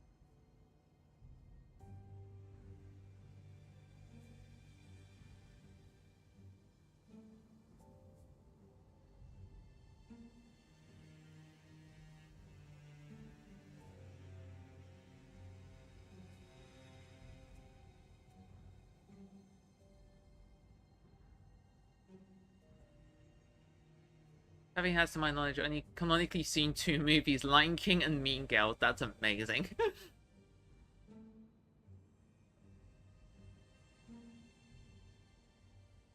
Okay. The cell Tabitha in the Forbidden Wing.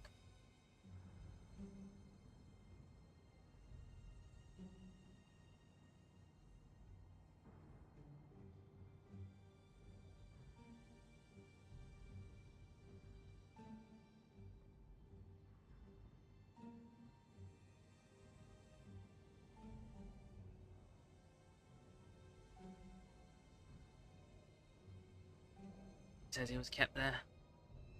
Stop talking to him, I mean it. Call it him. I don't know how you can stand to be around that thing long enough to hear it out. Not asking yourself why it's so hell-bent on getting us to turn on each other.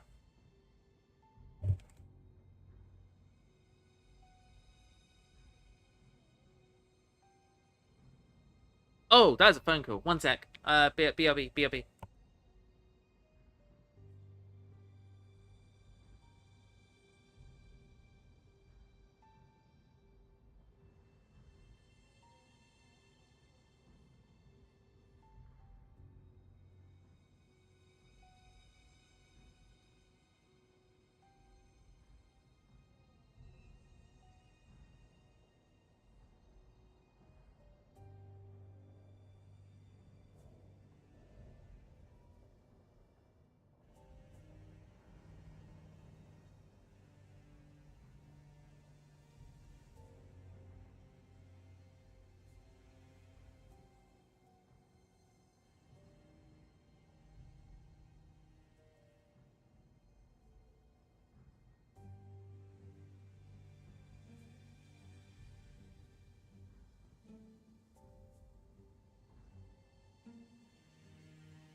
Okay, this stream has a strict time limit now. Okay, let's keep going.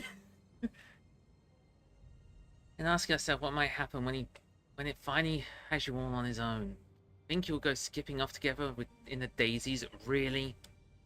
I'll have to say about that. For as for what you might have found in Forbidden Wing, it's ancient history, and I don't think you can afford to dig up any more on that. Or your track record. I broke the text. Heavy confrontation speedrun.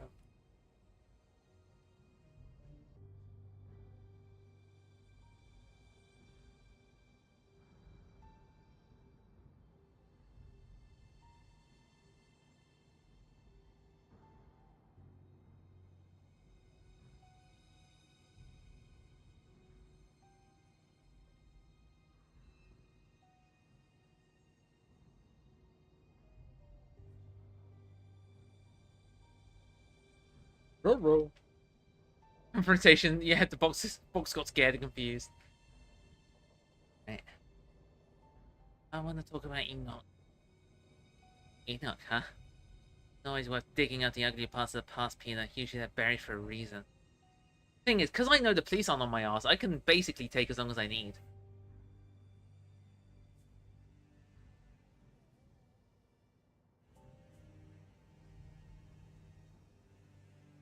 You explain the best you can the arcane nature of everything you found in Enoch's study. Tougher lets you trail off, almost as if she's waiting for the point of your ramblings, but is seemingly ultimately unimpressed.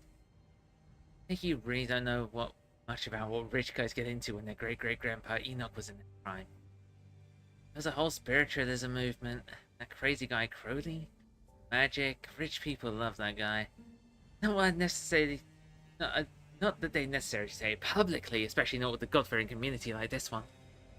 But I guarantee a lot of old money families have their own version of Enoch's collection from when stuff was in vogue. Do you know why I know all this? Because Grandma already told me. Everyone in the Scarlet family knows Enoch came in some weird stuff and none of us care. Whatever he's got in there, it's just old junk.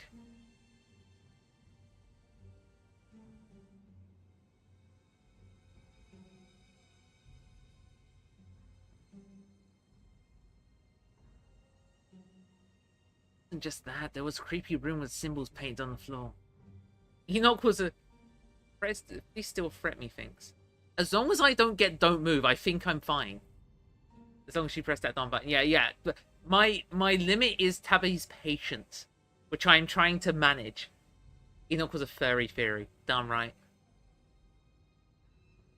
Just that, there was a creepy room with symbols painted on the floor. No, he did some painting and none of us ever bothered to scrub it off, so what? Get the place fixed up, I'll be sure to have it painted over if it bothers you so much there. Does it make you happy?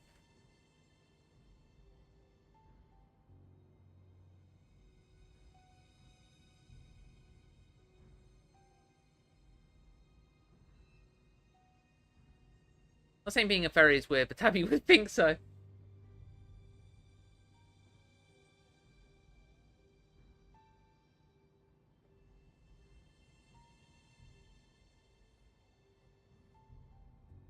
Now I have a mind to manage, right? How much more of my time do you plan on wasting playing Nancy Drew? Okay, that's my, yeah, that might piss her off, actually.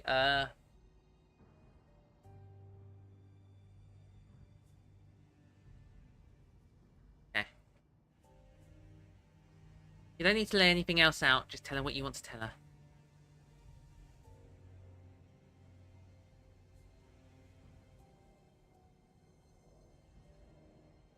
Just in case I'm going to save. Not because I want to, like, save scum or something. I just want to make sure I can get back here.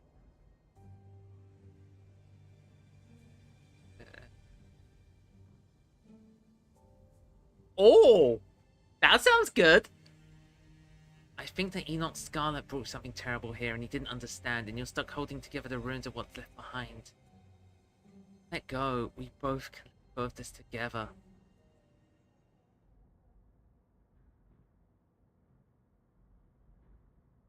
Oh! Tabitha waves her hand, motioning desperately for everything to stop. A family has done terrible things, Peter. Is that what you want me to say? Is that what you want me to admit? Fine, I admit it, but I'm part of a family you hate so much and those terrible things were done for a reason. The legacy. There's a whole economy at stake here. The mines have to be kept running. They put food on people's tables, people who wouldn't get to eat. The entire generations here have gotten to lead decent, comfortable life because the mines keep running. Don't you dare try to tell me how hard the work is. I know how hard it is. But this isn't just the mines we're talking about. It's their wives, it's their kids. Every single person you've met this week, even the ones who hate me, all of them depend on me keeping the mines running. The only way I've kept them running is through suffering a handful of people. The suffering of a handful of people. A handful of Scarlets. However, the voice becomes gradually quiet, mournful. Isn't it just a little bit of pain if it keeps the wheels turning? Just for another decade or two. Just a little longer. She slides slowly down her chair, deflating as if collapsing under some weight. She lets out a long, pained sigh. Fuck! Fuck! About all this. They're one of those stone carvings at the farm. We're going. We'll go together, the last two Scarlets, right? He can't hold it together anymore.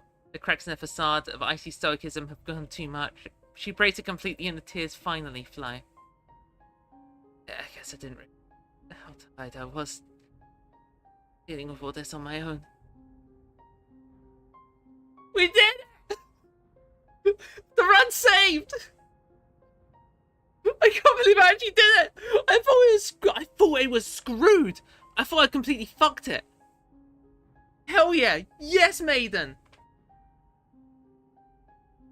Not to me, Tabitha. What's actually going on? You clearly know things I don't. I'm not used to talking about this stuff. Don't rush me. It's probably better if you see most of it for yourself anyway. You can trust me now. I mean it.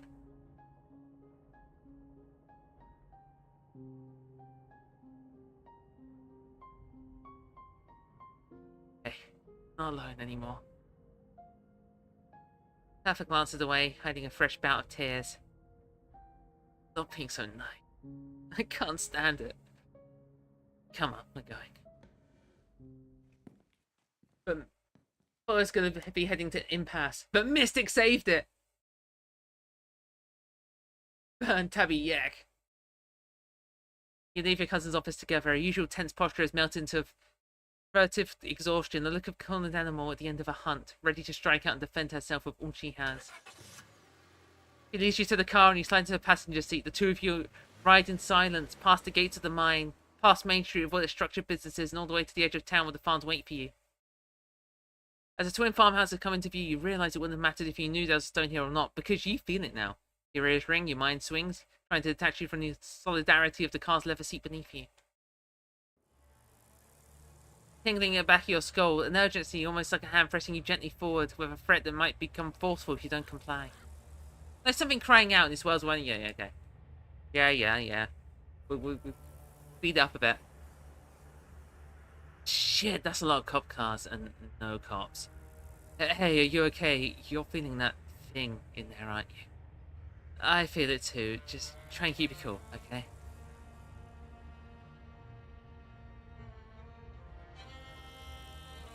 Tabaruni?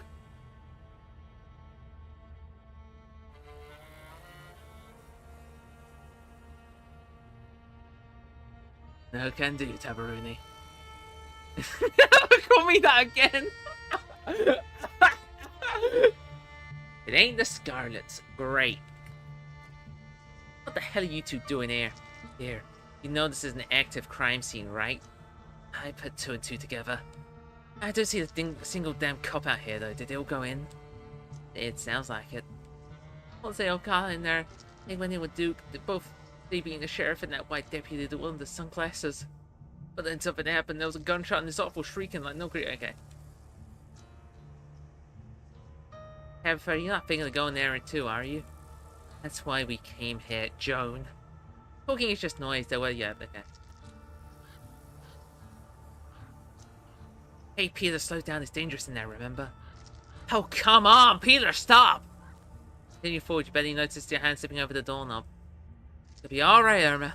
We'll get you boys out there, I promise. And now you're inside. Oh, jeez. Sheriff Huxby danged him with Olivia. Jesus. This old guy really is crazy, huh? We don't put something like that in the house. What the hell's going on? Yeah, we are speedrunning this, I'm sorry. Been a kid. Everyone shut up. In the basement. Another bot. This is one crowded room, yeah. Ain't got time for a please-shaped scarecrow. That was awful. Sorry.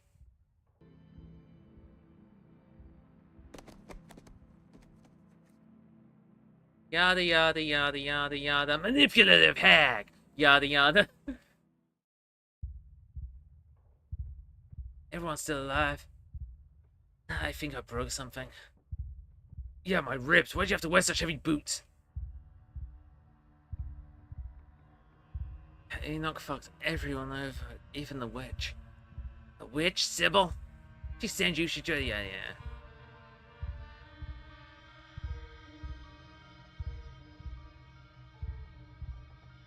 Hey, this room's even now more crowded.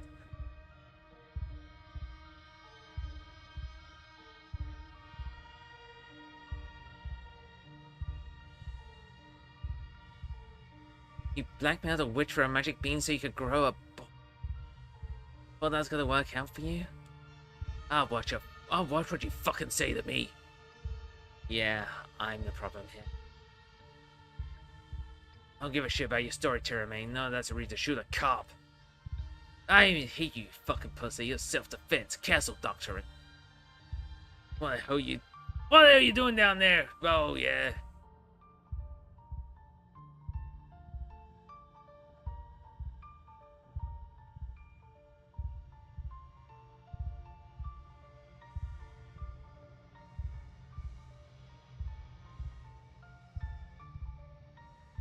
Friend anybody, let's just talk, okay?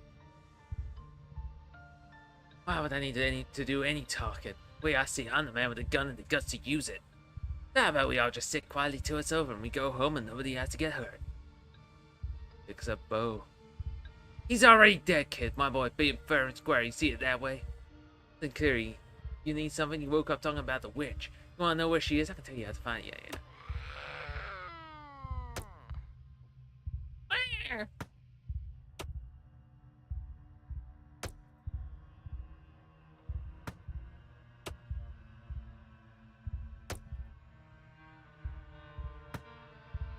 If someone fair to you, so you what, kill a man over it?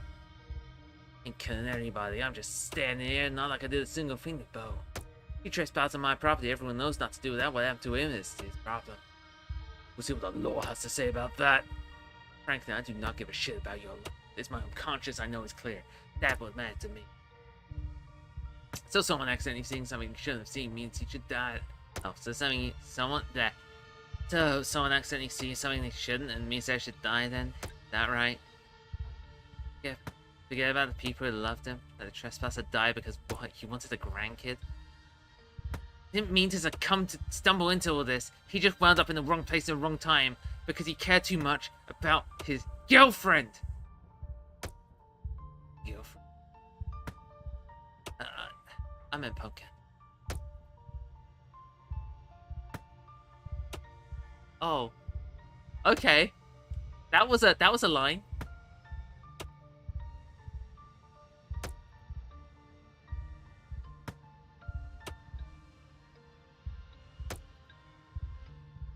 What's that thing doing to Bo? He's fertilizer. He's a person. Not anymore. He's a body that happens to still be moving around. My boy, at the time he needed, wouldn't be doing all this. He'd been born quietly in the field like he was supposed to. Came out too early. An exchange had to be made. What Crone always said. So I'm exchanging. But does it have to be him? We move it to somebody else? Volunteers. Every slowly raises their hand. Oh no, don't. Put your hand down, kid. That was one of them rhetorical questions. You weren't supposed to answer. I wouldn't do that. Damn, my boy's got the biggest hunk of meat in the room. And I think he's happy with that. I doubt he'd give it up easy. I get the fear of tearing him out would do so good for Bo either. He's not just both be a damn parasite. When I get down there, I swear to God, Julius. Shut it, Duke, or I'll start shooting.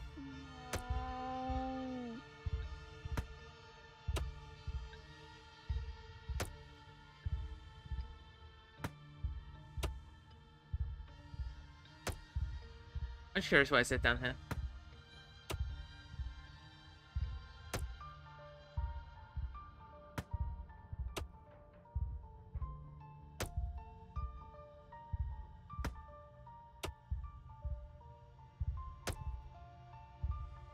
He betrayed you. It doesn't seem like what was promised, does it? Damn it, none of you people need patience. He needs time and food.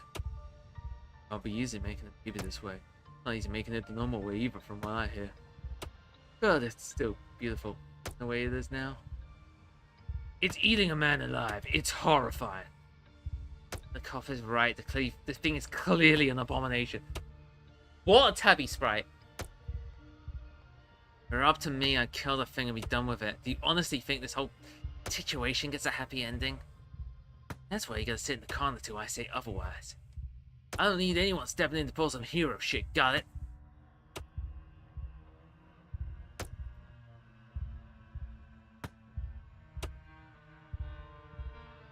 Usually when I'm here, Tabby's with Tabby, she's the old one. Yeah, I don't know how I ended up in this situation, I'm gonna be honest. Tabby didn't offer herself, by the way. I would have let Tabby do it, but, you know.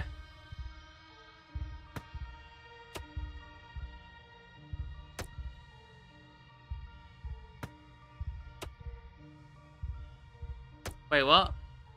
I didn't press that. Oh, screw you. I genuinely didn't press that. I was aiming for Bo and the baby.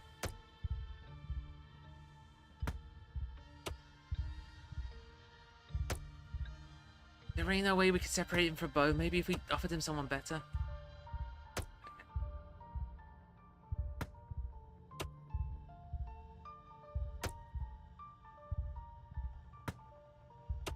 Enough talking. Someone has to. Okay, we're just gonna. If he doesn't offer herself, she forces you out to sacrifice. Either way. Alright, we're doing this.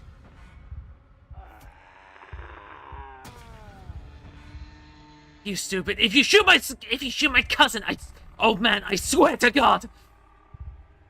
You were around, see the gun trained on you. Yeah. Okay, this ends the same way.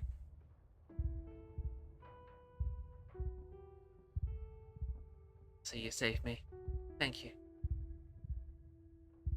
You don't do it, Tabby will. Okay. Maybe she might have done it then. Whoops.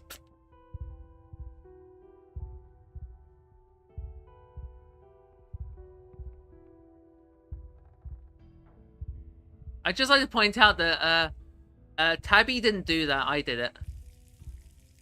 Jesus Christ, we need a doctor down here right now.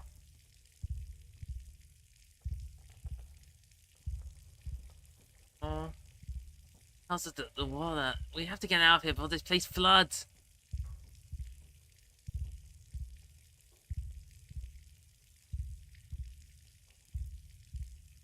Hey, this isn't your fault. It was a possible situation. That was something I could have done. I just had to have figured it out. Otherwise, why would I even be here? What would I have been called if it wasn't my chance to do something right? Only managed, but yeah, okay. I need to stop arguing and get the big guy out of here before it floods. Peter, come on, we're leaving. What are you talking about, Tabitha? But it is flooding. Up to your chest now. There's no denying it. Do none of you see the fucking water? Didn't you hit your head there, did you?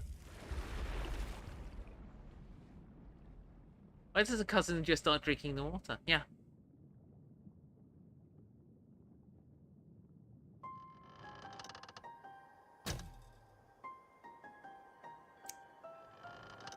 Okay, we're just gonna skip through this.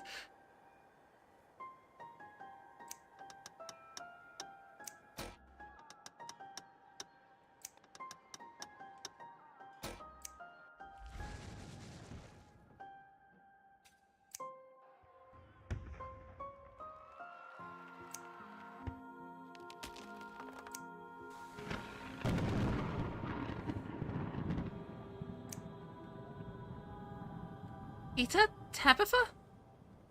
What are you two doing here? Are you real? Yeah, we're real. Are you? Don't know, probably.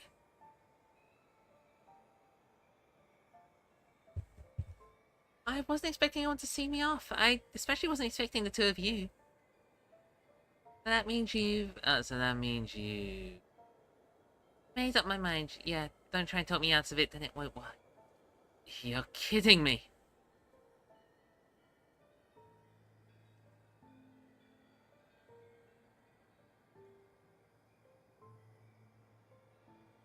How do we know that any of that really happened? It happened, Peter. Which means that if I don't go through with this, I'll know everything my mom would have stopped would be my fault.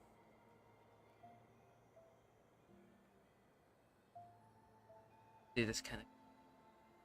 I do. You saw what's going to happen if I don't. What am I supposed to do? Go back to my normal life after this, knowing how many people are going to suffer through generations because I was too selfish to save them? How could I ever live with myself? Actually, I think this is all fucking stupid. What are you gonna do what Sybil says? No questions asked? Not the Kaneka I know. Stubborn as I am, remember? That thing asking you to give up your life for some great, vague, greater purpose, and that is probably a lie. It says it's done it before, and it probably came up with the perfect line to teach each and every one of its victims so give up willingly. Don't you have dreams and ambitions and stuff? Do you really have none of those matter because it said so? Where's this coming from? I thought you hated me. No, Kaneka, I have respect for you. You stick to your guns. You're the one who hates me. I don't hate you. Hey, I'm just glad they were able to make up. Tabi's relationship with Kaneka is one of my favorite things. Yeah, no, that was nice.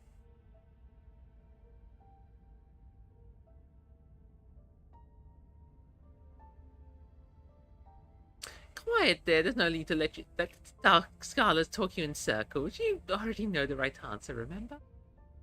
You're right. All of this needs to end. I know what I have to do. I should have known the two of you would be trouble. You and your family have always valued your hold over the town, over the happiness of its residents. How can you look around the way things are and see anything but misery? You know what I see when I look at Scarlet Hollow? I don't care. I see the remains of a long-dead thing, hollowed out mountains where hollowed out people used to scrape the last few crumbs of death from dried-up seams, hoping to animate this corpse of a town long enough for what they can see tomorrow. Don't think you're just another one of those hollowed-out husks, Sybil. Look at that Perla and sharp-witted long list of things you inherited from her. That list is gonna get a lot shorter once I burn through the whole goddamn family legacy to the ground. Oh! Oh! I'm liking this, Tabby! Down with Tanthrope, Tabby. Up with burn the family tree, Tabby. Tabitha? Burn Tabitha, yeah. Okay, guys, Kaneka. It's always so good to see your heart in the right place, Tabitha. I don't think I'm going to be ignorant to the ways you've suffered. I know you've taken no real pleasure in running the mines. I know you've desperately wanted a different person your responsibility will ever let you to be. And I know that you care about the responsibilities because you know what will happen to other people who don't carry your burdens. Didn't you hear me, Sybil? I'm done with all that. And I'm still talking. You best listen before your stubbornness gets somebody killed. Oh, other than your daughter, you mean? So glad I saved this for last. This is peak. Yes, Tabitha, I'm talking about so many more people than my daughter. Do you think I want to do this to her? You think I've wanted to do this to every daughter I've had before her? Kaneka can't save you on her own, but I can. I don't need saving. Then let's ignore your self-sacrificing tantrum and turn elsewhere. I know you still care about Stella. What about saving her? What kind of danger is Stella? What about saving your cousin? Tabitha falls silent. Hey, just for the record, shut up. I wish this wasn't how it had to be. It's the only way for any of your stories to get a happy ending. Actually, yeah. Tabitha's about to cry. I'm doing the same ending. There's nothing new here, but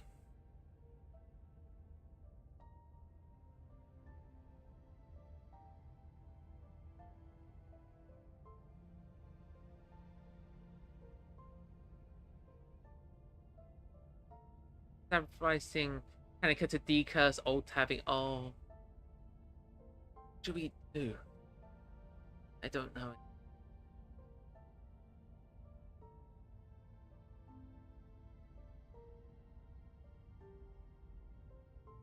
Mystical makes me feel powerful when Tabby's around.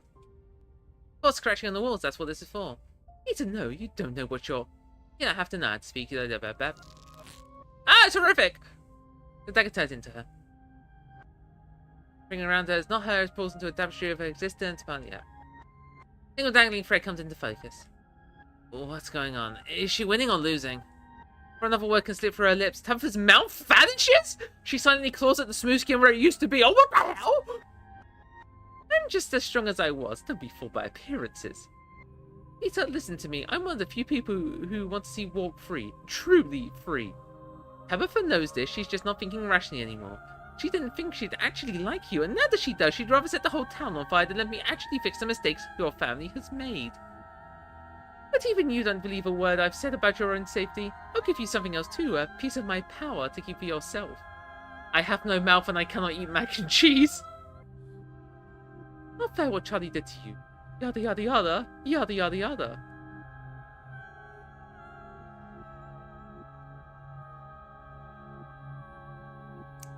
No. You ignore her offer, grab the pet thread and pull. Yep. Is Tabitha just stuck with no mouth now? Tapestry weave itself shut around her. The cries grow devastated. The witch is gone. Hanukkah catches her breath in the space once occupied by her sisters. Now she stands alone. Though she isn't really alone, not anymore. What did you do to me? Tabitha's lips finally unseal. Her mouth reappears, fixing a confused scowl. Fuck you, Sybil, you manipulative hag. That's a good question. Is she gone, or is she what you were going to be? I can feel her in here, but she's small. So small that she's just a thought.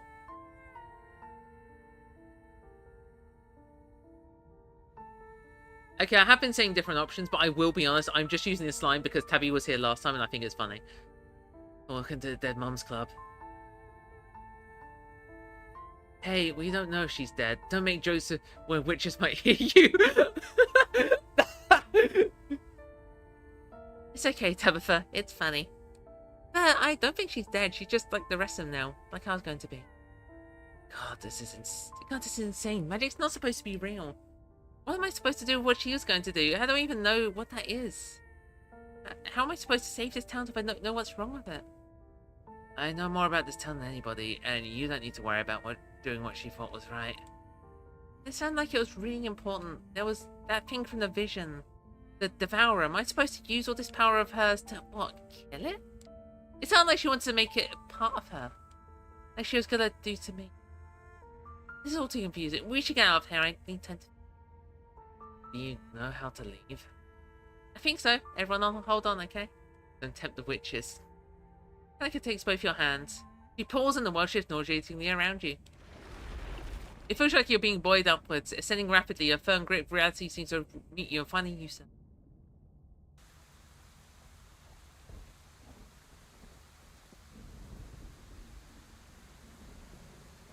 Yay, Tabby's here. You're outside, it's raining, you have no idea where you are. Tulip Jancy!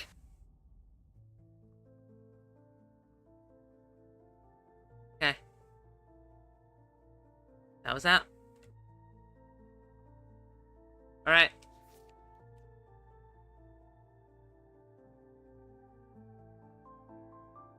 Woo! Okay, that was... Oh goodness. Oi! That was Scarlet Hollow. My goodness.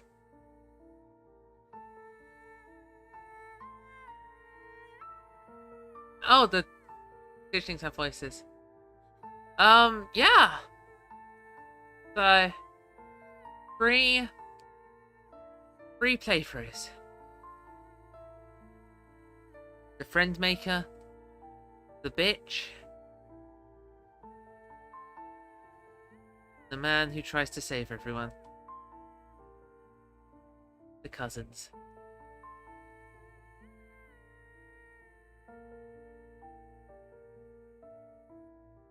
Alright. Huh? Oh.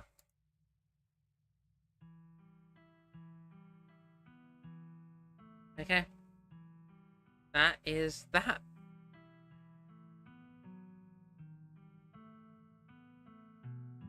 I don't really have anything planned for this. I'm just happy that everything went well. Good night, whatever time it is in the UK. It's late afternoon. Alright, I need to head out, so... Maiden, I will say, I don't know if you've noticed this, but I always like to put what the hell I'm streaming in the title, so, you know, I stream a stupid wide net of stuff sometimes, so, you know, if anything's up, hop on by.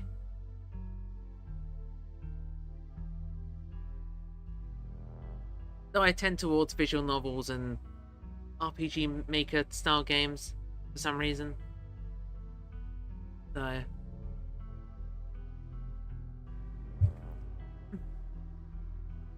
Alright, I think the next stream will be a lovely little game called Healy, which I've wanted to replay for a while, so I'm excited for it. But for now, I gotta run, so stay hydrated and until next time. I think you'll stream next. Hopefully Tuesday. I have a day off on Tuesday, so I'll try and stream Tuesday. Tuesday, my normal time, like, you know, nowish. Oh, I'm just so happy I was able to get Tabitha to break. I really thought I'd messed it up. Let me see you then. Of course, alright. Bye for now.